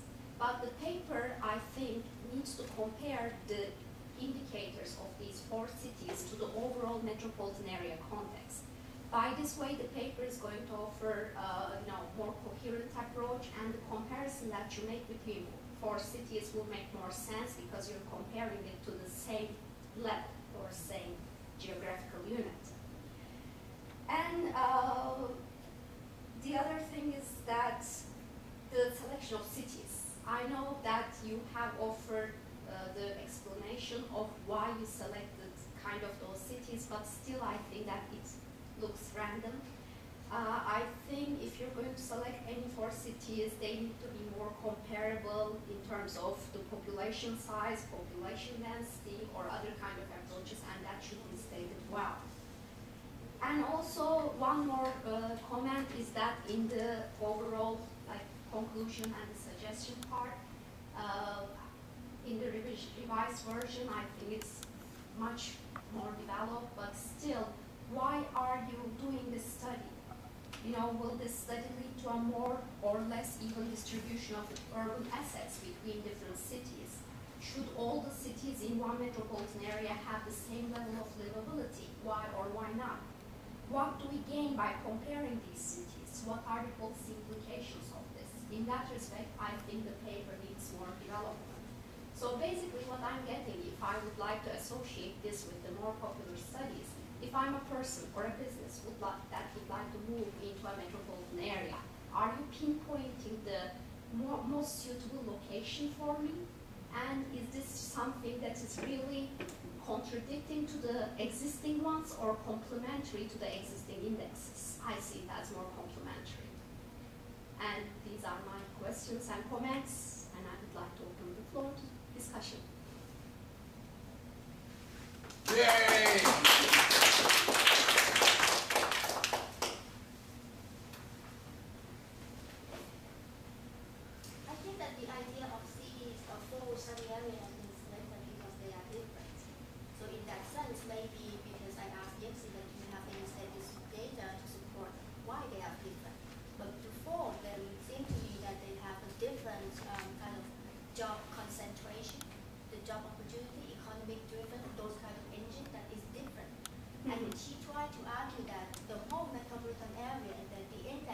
measure at that level cannot applicable to these differences. So that's what I think the paper did just that, the functioning of argument. And I agree with you that we have to take to another level. And I see that some city, like city of in Colorado, I cannot remember the name, they use the index of livability to rank the decision making, where they're going to put what they want involved and what the power in it. So, and then again, they use the state level statistic data to talk about the local. And that is the reason why they did that, they say because it's economically sound. Because data collection and the exact data is very hard to find, it's very expensive. But I agree. I think you're absolutely right about this, the last part of the paper. It is a lot that can be said. But the big point is that the stuff that's popular in the press, and oh, by the way, Forbes is a player, and Forbes yesterday issued a list of the most miserable places. Miami's number 2, right? Yeah. Miami's number 2, Fort Lauderdale's number 8, 13, so we're doing really well. You know, so the notion of livability as a topic is probably something we could work on. But the notion that these, like Richard Florida and this popular stuff needs refinement.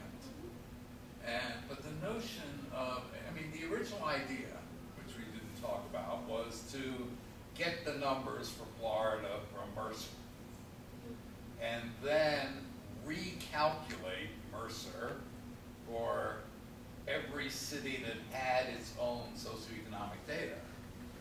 And then you run into a data problem that there is detailed data only for cities that are over 50,000, or 30,000, or 25,000, whatever that number is, in city and county data books. So that got us to about 40 cities.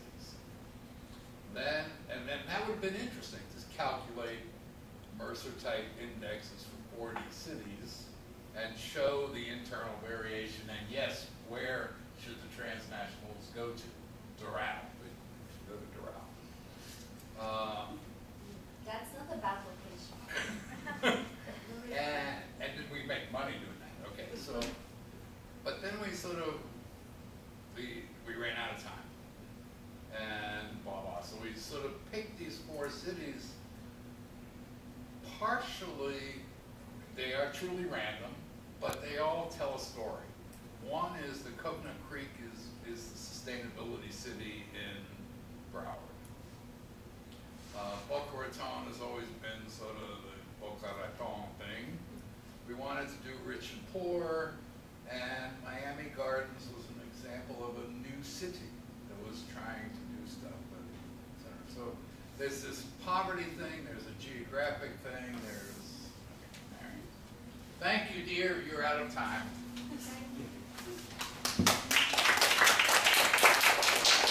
I don't know what you have to do to get me published again, right? Okay, but so the hidden agenda here is to sort of, the really hidden agenda is to exploit these incredible young talents that we have to help me get published. Right?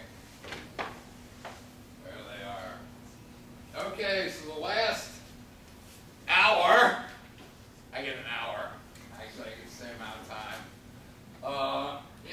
is my paper, which really is my own debate between resilience, this concept of resilience, and why I became interested in it, and why I am frustrated, why I'm happy, why I'm something, but what is it? I had to wrap my head around it intellectually.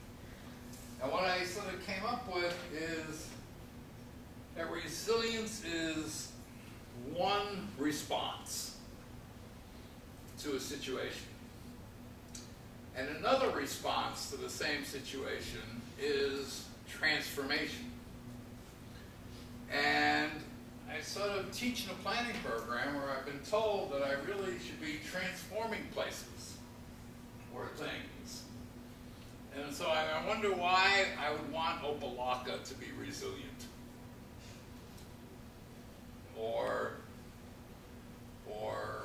Fort Lauderdale's beach to be resilient.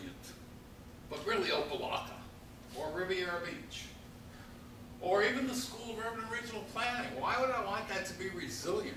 Why wouldn't I want to transform it? Okay, so from a systems point of view, resilience and transformation are two possible outcomes of an event.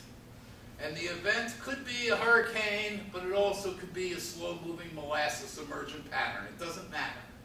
There's some sort of change process going on, and resilience and transformation are two possible outcomes of that change operating. And the systems sort of are described by properties that we can measure, and at some point the properties change so that the system doesn't look like the previous system. And the point at which that happens is the edge of chaos. And there's a very simple example. When we go to Germany, I'm going to have Alan blow up a balloon. And he's going to give energy to the form balloon. And the balloon is going to expand, but it's still going to be a balloon. Property of balloonness. And at some point, if he huffs and puffs enough, the balloon will have too much change, and it will pop. I really need to say this. When he has too much energy, the balloon will pop! And it will become a bunch of rubber sort of thrown throughout the place. In physics, you know, you can't create or kill energy, but it's not a balloon anymore. It's pieces of rubber. The system is transformed. So, that's the message. I can stop now. But I actually wrote this paper about complexity theory, what is a city, what is a region, blah, blah, blah, blah. So I want you to do some things here. I want you, somebody kill the lights. Somebody kill one of these lights. I want you to focus on that blob with 4D glasses. That's enough. Okay? I want you to sort of keep that blob in mind. And then I want you to consider the theme of the conference we're going to. Change for stability, life cycles of city and regions, period. The role and possibilities of foresighted planning and transformation processes. Now, even translating that from German back to English and allowing for all this stuff, it's 18 words that has 3 contradictions in it. Change stability, life cycle, something, blah, blah, blah, blah, blah. And basically, this is a bunch of words with no theoretical structure for understanding how things are going to happen. Okay, so the blob. You're focused on the blob, right? Sort of a blurred vision of the blob. Now, I know some things about this blob. This is NASA nightlights, and this is a blob, and some of you may know what it is, some of you may not know what it is, but I know that that blob has more than one business district. I know that that blob has 40% of employment in business centers. I know that inside that blob that there's segregation, that inside that blob there's congestion. I know these things, and I can measure that. I can actually say 38 minutes is the average travel time. And that travel time maintains that blob, maybe sort of expands some things different ways, but I know that. I don't really know it, but I could know it. Right? And I know that there's a university, and I know that the civic society there is actually planning a mega event, that's going to happen next year and all this other kind of stuff. And instead of using South Florida, which I really use, I use the city of London. Okay, good. Because we're going, because there's a pain in the ass British lady who's going to be in the session. Okay? So, it's about change and stability. Planners talk about change, but we don't really sort of worry about change. Well, we worry about change, but we do it very simply. We take a measurement tomorrow, we take a measurement today. If it's higher tomorrow, we say good. If it's lower tomorrow, we say, holy shit, we need to do something, and we need to sort of use the latest fad. Whatever it might be, resilience, creativity, balloon popping, whatever. What changes? What exactly changes? Second sort of thing is that cities and regions using complexity are really wholes. They exist as a whole. We don't viscerally experience them as a whole, but they exist as a whole. They're only visible from outer space. But they exist. Just like cancer cells exist underneath a microscope. Cities and regions exist. Then there is this notion of fuzzy concepts versus fuzzy thinking. I keep hearing that resilience is a fuzzy concept, which means lots of things to lots of different people. He actually sees limitless possibilities for defining livability. I am of the old school where I don't think there are fuzzy concepts, I think there are fuzzy users of concepts. Okay? And the last thing is that complexity theory is a possibility because it is a way of tying the whole to the local. So, for argument's sake, this is the whole and the local and four possibilities. The whole is stable, everything, and then you have unstable local places. We have whole is stable and everything is happy. We have a whole city that's unstable, like Tripoli. And but we do have the compound where Gaddafi is probably pretty safe. And we have the whole unstable place and everything is unstable. It's sort of Baghdad in 5 years, 10 years. But I think we need to sort of think, if we're talking about stability and change, are we talking about the whole or are we talking about pieces of it? And then the question is, what is the relationship of a whole to its pieces? And, so if we have a whole stable metropolitan area, have a locally unstable place, what do we do with that? This is sort of cliché sur quoi in 2006 when the French immigrants were rioting. Do we worry about that? Does that change the city? What do we do? Different situations. So, in order to sort of get a handle about these things, the paper sort of talks about 5 concepts, but they're really in 3 categories. One is sort of to come to some notion that the state of a system is, in fact, exists and is describable. The middle 3 are sort of processes by which it gets there, gets somewhere. And the last one is a decision point between resilience and transformation. So the state is not the state of France, or it's the description of the system, describable in terms of properties. And the state of the system changes over time. The second concept is this notion of self-organization, which is a bit troubling to the empiricist. It says there's some sort of rules and behaviors and blah, blah, blah, blah, blah, and they sort of interact and they have feedbacks and there's thousands of them and blah, blah, blah, but there's no planning and somehow or another something emerges. This goes back to the Christopher Alexander statement that cities are emerged and not planned. Even if part of the individual actions are individual planning actions, the whole thing is not planned. There's no central authority doing this. The third is we've sort of talked about a lot today. And this is sort of the notion that hierarchies exist, and at different stages of the hierarchy, there's different spatial influences, different timings, different all of this stuff. There's the authors of the blue and green people, which Schelling sort of showed that, you know, if you have mild preferences for not liking bald guys, you'll eventually get segregation.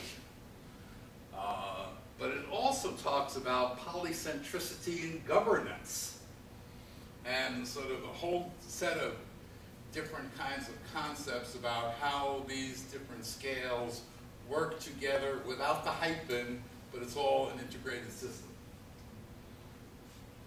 Usually through agent-based models and the stuff that Diana did. It's interesting what Diana said. I'm taking a few extra seconds here. Because the complexity people are there's sort of the modelers and the philosophers. And the philosophers have sort of said that the modelers really got so wrapped up in the models that they didn't understand the philosophy. So you're likely to read in a complexity thing about cellular automata, are cities really run by people this stupid? Because the cellular automata and the agent-based models are based on very simple decision rules about behavior. Like, I don't like bald people, I'm going to not live next to bald people. Well, you know, come on.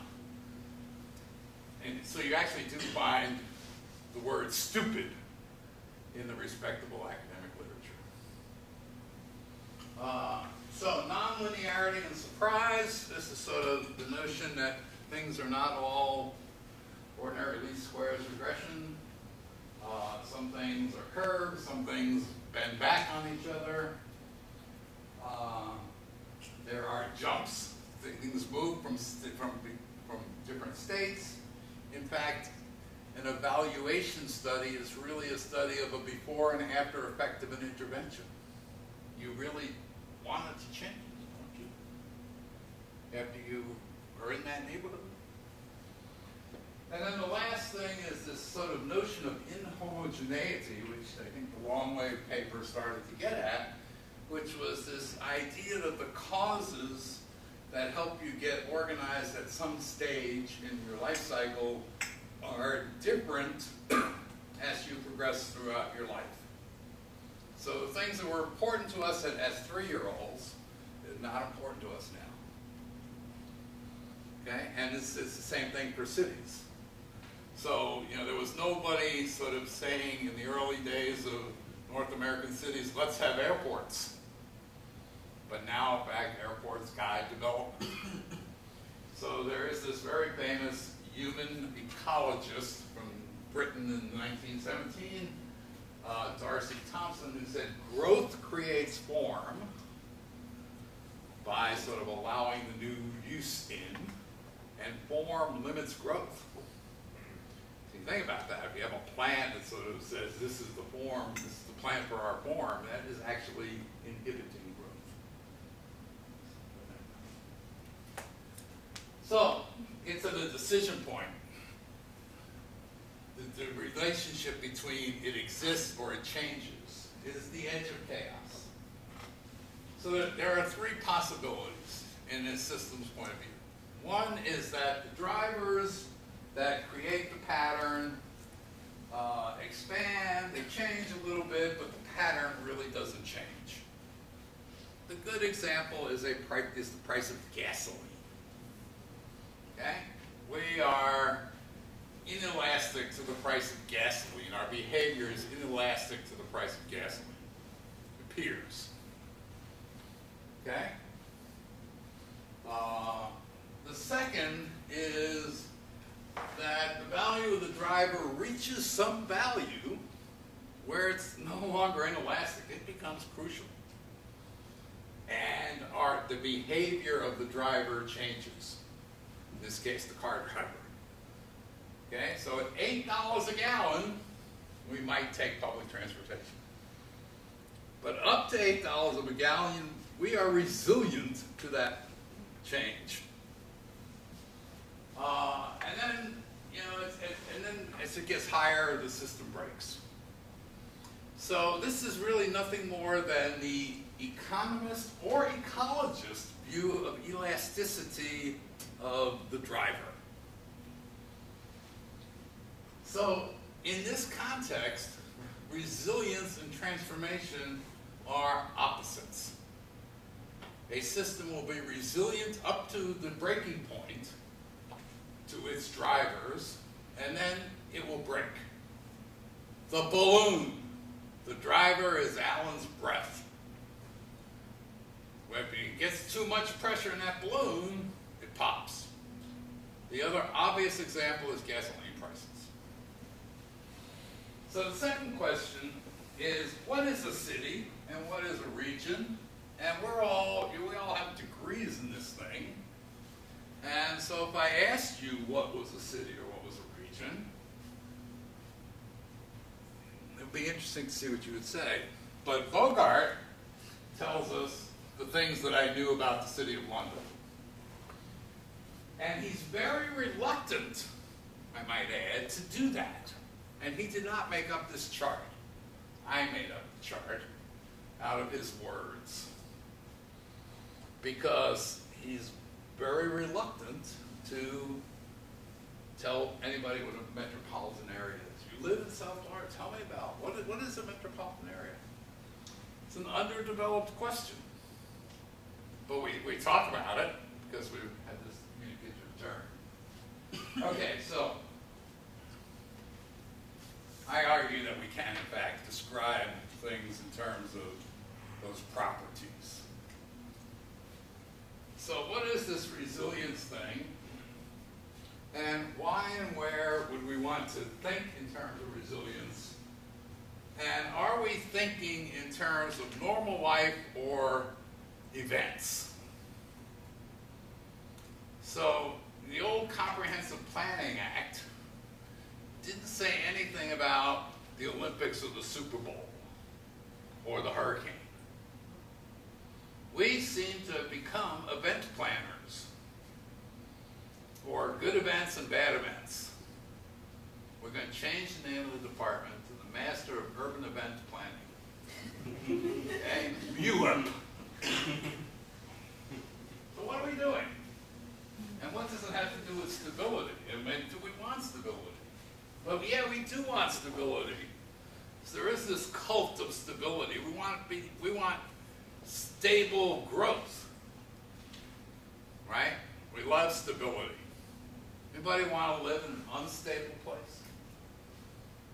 No, we like it. It's comforting. We have the comprehensive plan to be our blanket.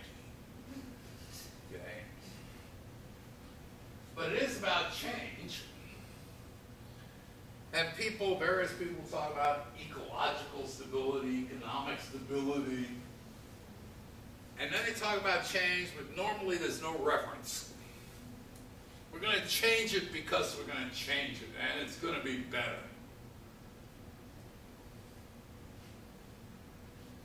So,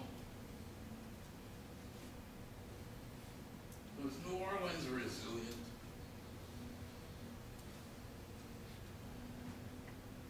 I hate to say that a place is not resilient, because it's sort of like you're using a negative, right?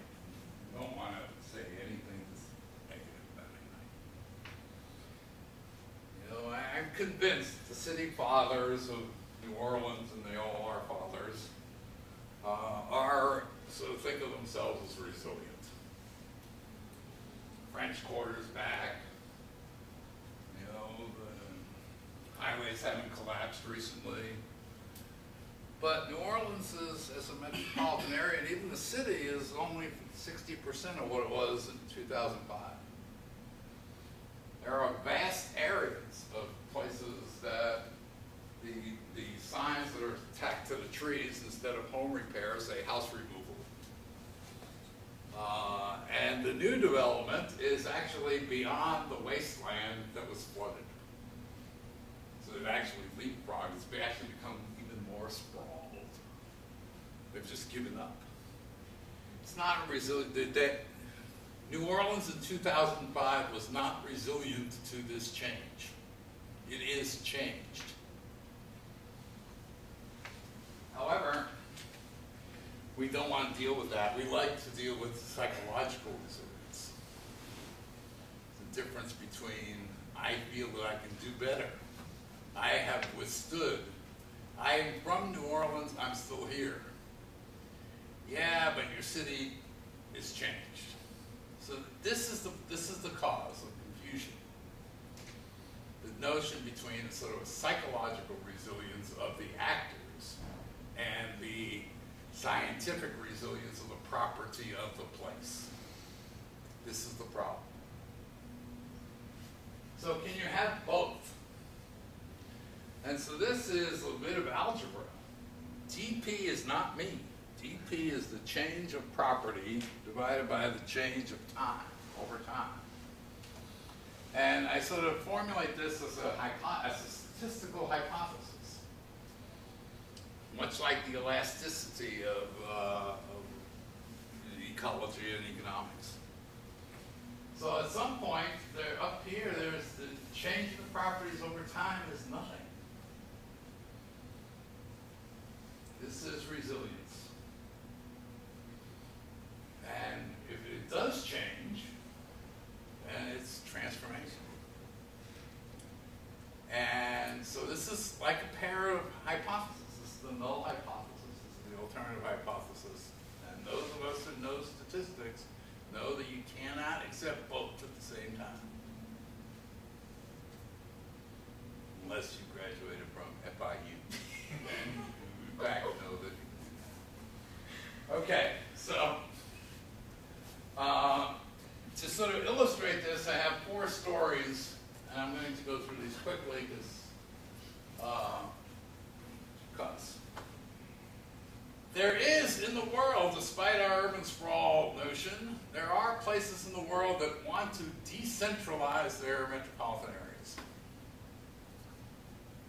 This was very true in the 1890s, 1920s.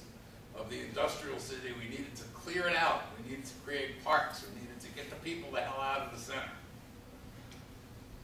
And it's happening now in countries, in cities like Istanbul, and we just heard yesterday, 2 days ago, Shanghai, where there is actually purposeful government action that says decentralize.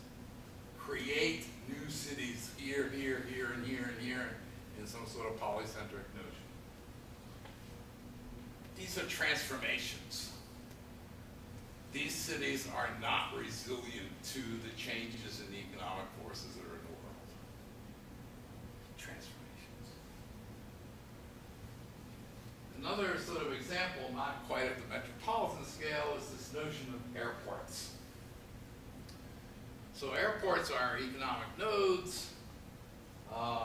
2 examples here, slightly different. One is the airport in Vienna, who is trying to become a major player, and the town next to the airport is trying to become a high-tech growth pole.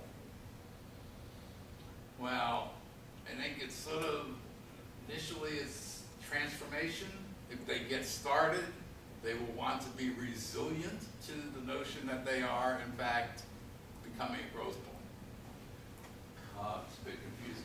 In Berlin, there are 2 airports which are not resilient to current conditions because they're too small. And they don't have cargo. And the Brandenburg Berlin government has decided that they want a new global airport, BBI, which is going to be the new Frankfurt, the new Charles de Gaulle of sort of that region. The farmland around BBI was not resilient to this change. The old airports are not resilient to this change. These are transformational things. I love this one because it has nothing to do with any physical property. It has to do with the change of a concept. Is the concept resilient to time? And the concept here is this notion of the compact city and what it has meant over time. And it has been not resilient to time. It changes depending on who's in power. So even concepts are not resilient. And then there is the last case of migration and social stability. So migration is still a problem. I actually have some not very nice friends who just sent me a joke today about illegal immigrants, which I could have brought in here, but I thought it would be not proper, not politically correct. But immigrants cause stress because they are, in Kasama's term, the other. And we don't like the other. And they typically are like these invasive trees that we have here. You know, they come into a neighborhood and they take over. And they cause stress. Ernest Burgess told us about this in 1920 in the growth of Chicago. And he said that every new wave of immigrants in Chicago caused stress until it was worked out, until we sort of decided that bald people were okay. And then we got along. And then we had short bald people. And they came in, and they caused more stress. And eventually it got worked out. And then we had tall bald people, and they caused, so it all gets worked out in sort of this situation, current situation, a event, to some sort of synthesis which gradually becomes a new normality, which is subject to a new event, which is gets synthesized into the new normality. So, when would we want to use resilience and when would we want to use transformation? And the argument here is counterintuitive. It says, use resilience when conditions are good, not when you have a hurricane. Use resilience to work on positive feedbacks of the system to get to the edge of chaos. If I'm developing an economic cluster, I want it to grow. I want it to feed on itself. I want to take that property that I like and make it better. If things are bad, I really don't want it to be resilient. I want it to be counter-resilient. I want to take as many negative feedbacks as I can possibly get to break the cycle. Or change the drivers.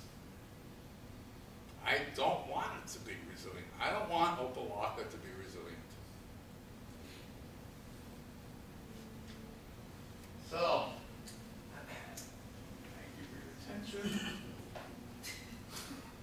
You all. Big points, these things are opposites. And I still think that there's room here. And I think, you know, Adriana's paper, sort of this notion of resilience is still an event-driven concept.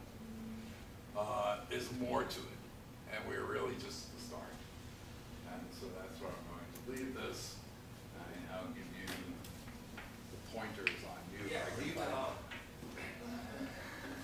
Because that slide is perfect. You need this? No, I just need that slide. Okay. The last sentence. All right, so David has done something really scary.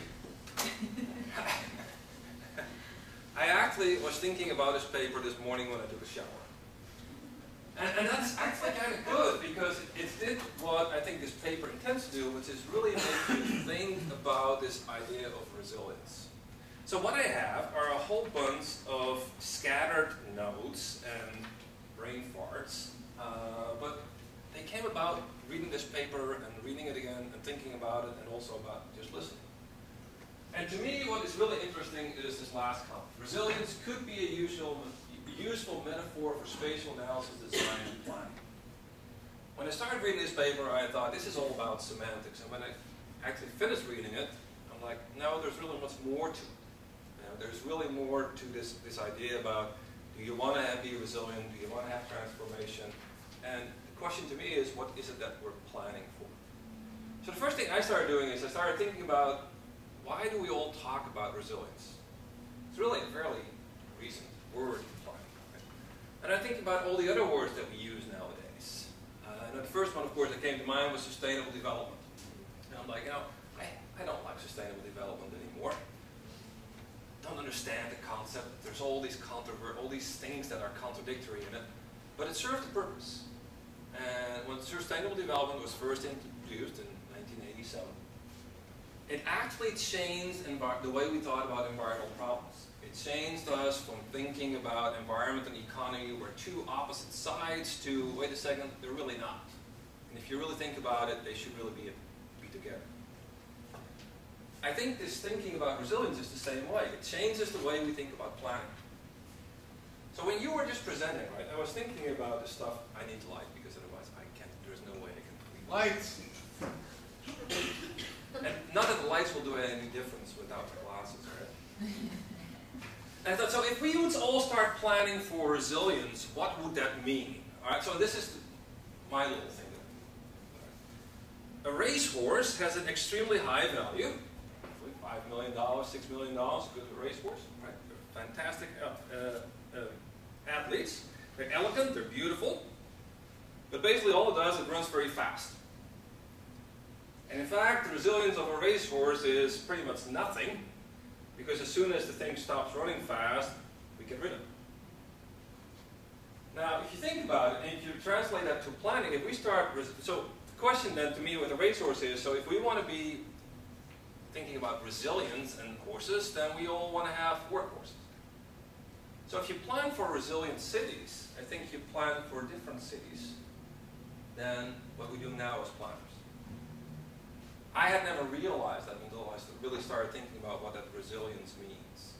And I think it has consequences.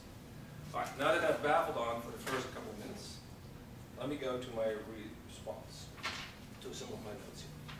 All right.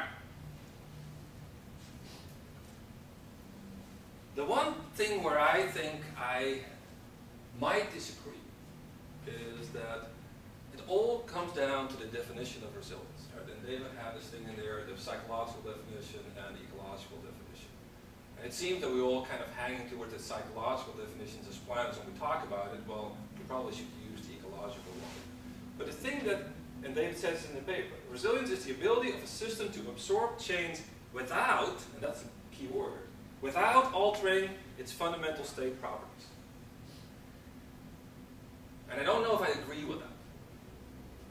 And because it depends on the scale level at which you look at. You know, and if you think about an ecosystem, if I think about the Everglades, if I look at a small scale, and there is a thunderstorm, lightning, and we get a big fire, and this large area of the Everglades burns, that's not, I mean, it destroys the system. But if you look at this larger system, and I look at larger scale level, the stable is still functioning perfectly fine. And the larger system wouldn't have worked without that fire. So I think, let me try to say this correctly. Resilience means that the larger system that it's part of, at the larger scale, doesn't change in its major functions and its major functioning, but not necessarily at the other scale levels. And I think that makes it work better. All right, so transformation occurs when properties are changed, and then I said, okay, that depends on the scale level. Now I can talk about that. You already did that. All right. Now, why do we think? You know, why has this whole concept of resilience come up? I think it's come up. You know, it came out of the disasters and all those things. But the reality is, I think it is helpful because what has changed in cities is the rate of change. That's really what has changed. When we planned 100 years ago, the rate of change and all kinds of things was much lower than it is today. What I think we need to start thinking about is how do we adapt to change and how do we plan for change? Now when I start thinking about a profession, I don't think we know how to do that. And I actually think it's even worse, we don't even have the tools to think about that. Right? We as planners, how am I going to address this with zoning ordinance? I don't see it. So the question is, if we are really trying to plan for resilient cities, then as planners, do we have the tools to do that? Do we have the knowledge to do that? And what in the world does it mean for education? And I was thinking about, you know, if you talk about resilience, you're not just talking about sea level rise and disasters. You're talking about all kinds of other changes. And, you know, around us are plenty of examples that places that were not very resilient or companies that were not resilient. How many blockbusters are closing down lately?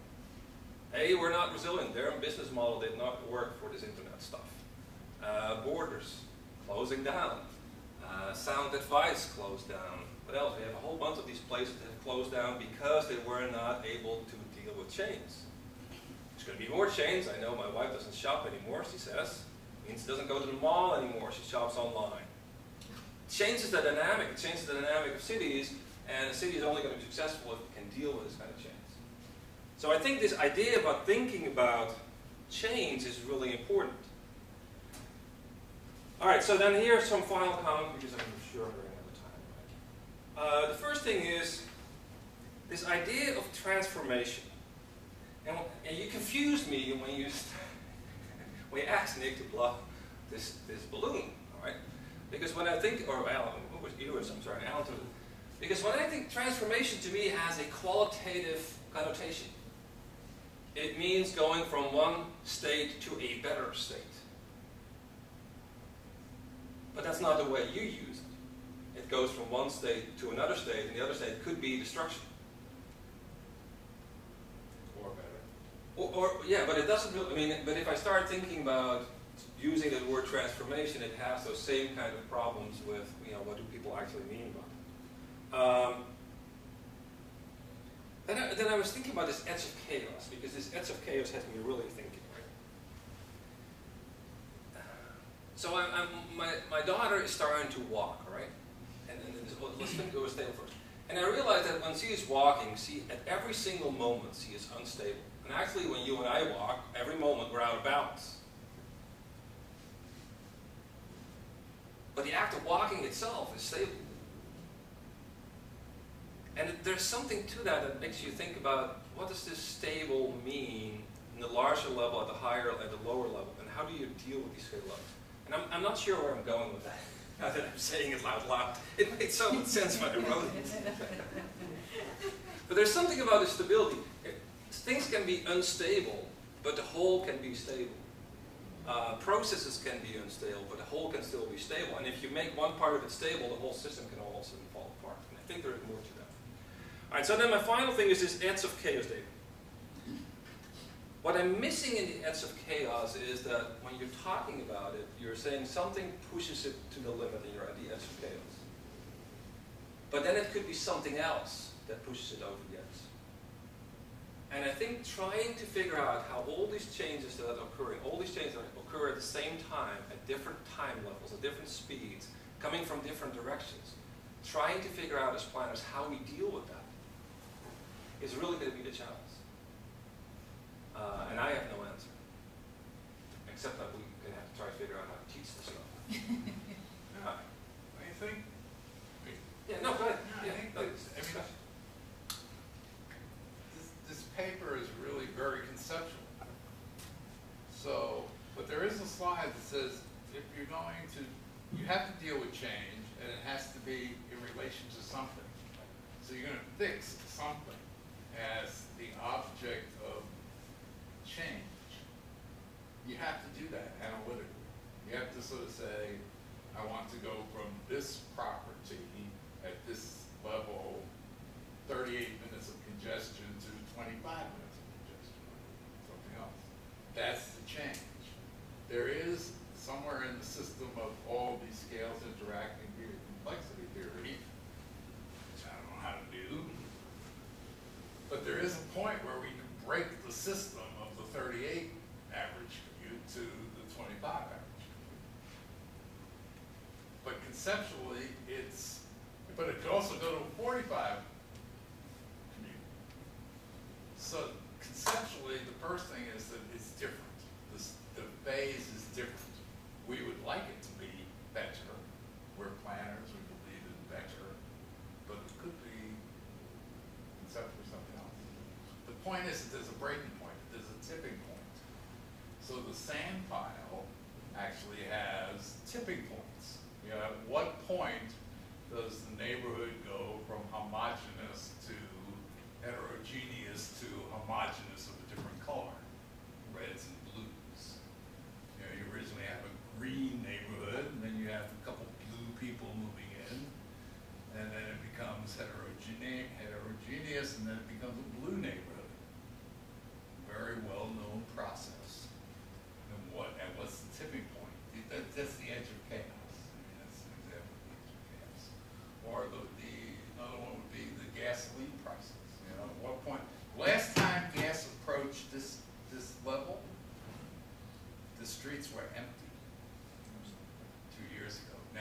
seem to be resilient to the $4 gallon of gasoline.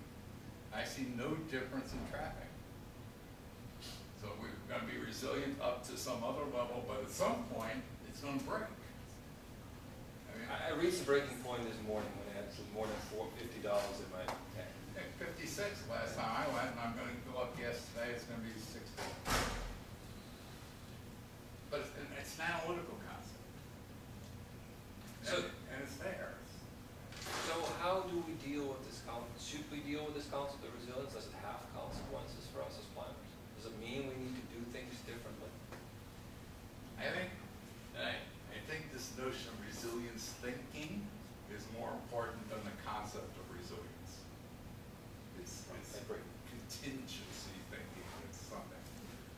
But the thing that bothers me about it is that it is so limited to just hurricanes or earthquakes or tsunamis, and nobody is really sort of exploring it in terms of migration patterns, in terms of the economy, in terms of social stability. Nobody's doing any of that. It's all sort of disaster religion.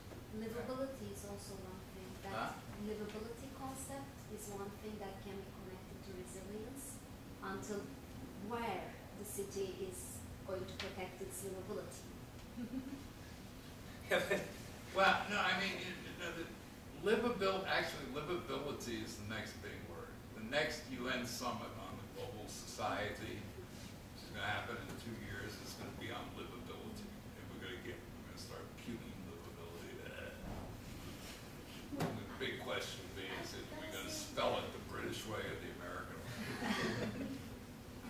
I'm going to say that in the academic world, there's a lot of conceptual construct of something, and why they put on the focus on the disaster because the money is there, the research is there, and then they have to coin some conception to make it important. I know I'm So just the a answer is lay yes, person because in the this money's kind of there. research, but that's how it is. And well, when I agree that your metaphor about your daughter walking is actually true. Things try to balance. When you talk about phenomena, they try to balance, and the scale is so important too. That if the bigger scale can absorb change in the small scale, then it just balance out. Until if you talk about the point or the age of chaos, whatever, like what happened in Japan, that's the age of chaos. But the thing with walking is, so if you start running, it actually, you're more unstable at every kind of moment, but you go faster. Yeah, but you can keep it as well. No, but I mean, there's some interesting things when you start thinking about this. I think you should ask Voltaire.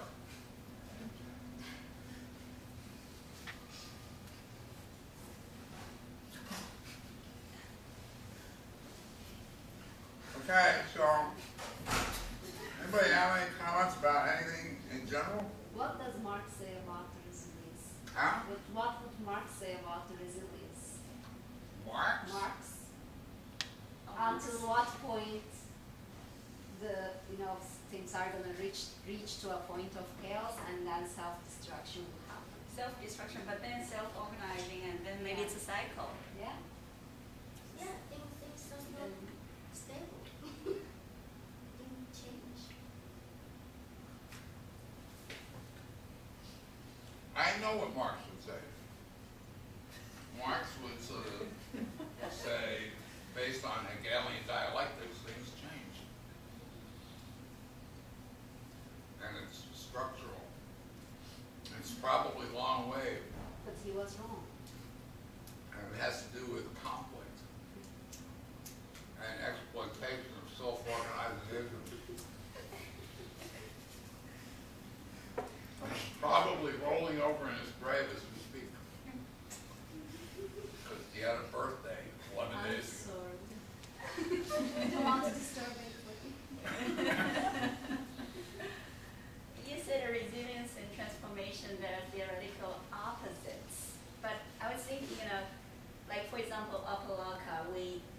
I agree that if you want to make it resilient, it just doesn't make much sense. But I'm thinking maybe you transform, but then the purpose is to make it resilient.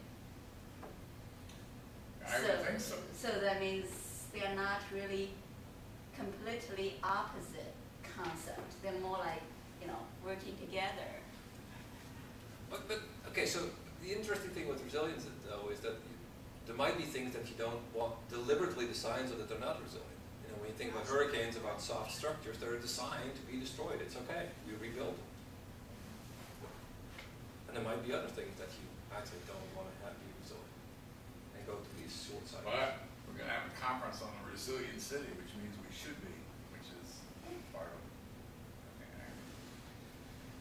I'm more interested in, I'm interested at this stage in these 4 or 5 young people who are going to go to Germany and represent the School of Urban and Regional Planning, and your possible feedback to that,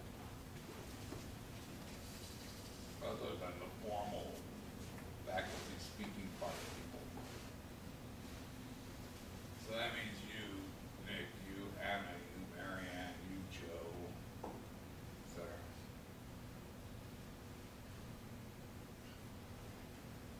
For the slide that showed St. Louis and South Florida, this is just a technical note for your presentation. I would include where St. Louis is because I didn't really know, and I don't know if the people in Germany will. Just, I think you had state, maybe in the context of both relation to America would help. Yeah, I think the comment just needs a little more context, especially when you describe a particular project. We talk about the Wave streetcar, like where is it? What is it? How can I conceptualize it? You just tell me it's a streetcar downtown, like I can't know what that is. So I think there's a little more context in the slides to connect people to the topic. I like both of those comments, particularly the one about the wave. Like I'm not asking. I particularly like the slide of based on calculation of a formula, which is blank. Yeah, I was wondering, what is the formula? Yeah, There's a reason for that. there's a reason for that. Okay. They don't know.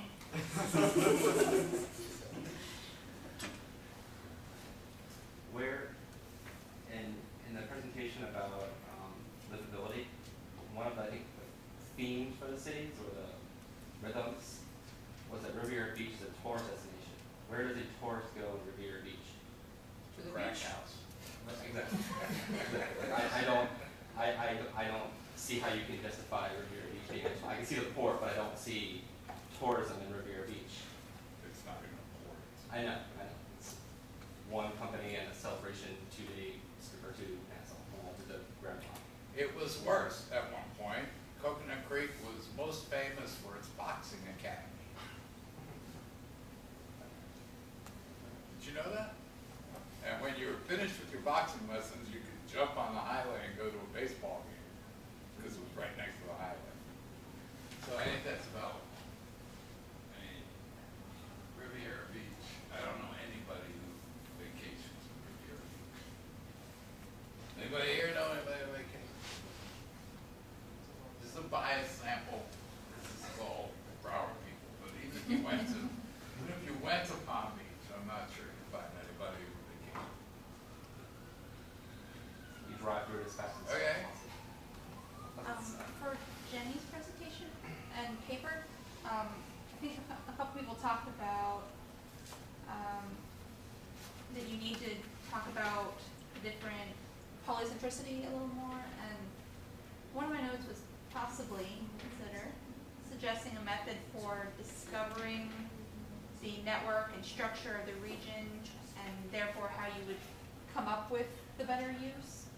I don't know if you want to dive into that at all, but mention that this manual needs to, if it's going to be a checklist, then have something in it that says discover the better use and maybe a method for that. Yeah, that's the point. Yeah. They won't go there. That's So, precise. so you could put in your presentation or people more clearly that they need to do that, or should, or that's what they're asking. devices?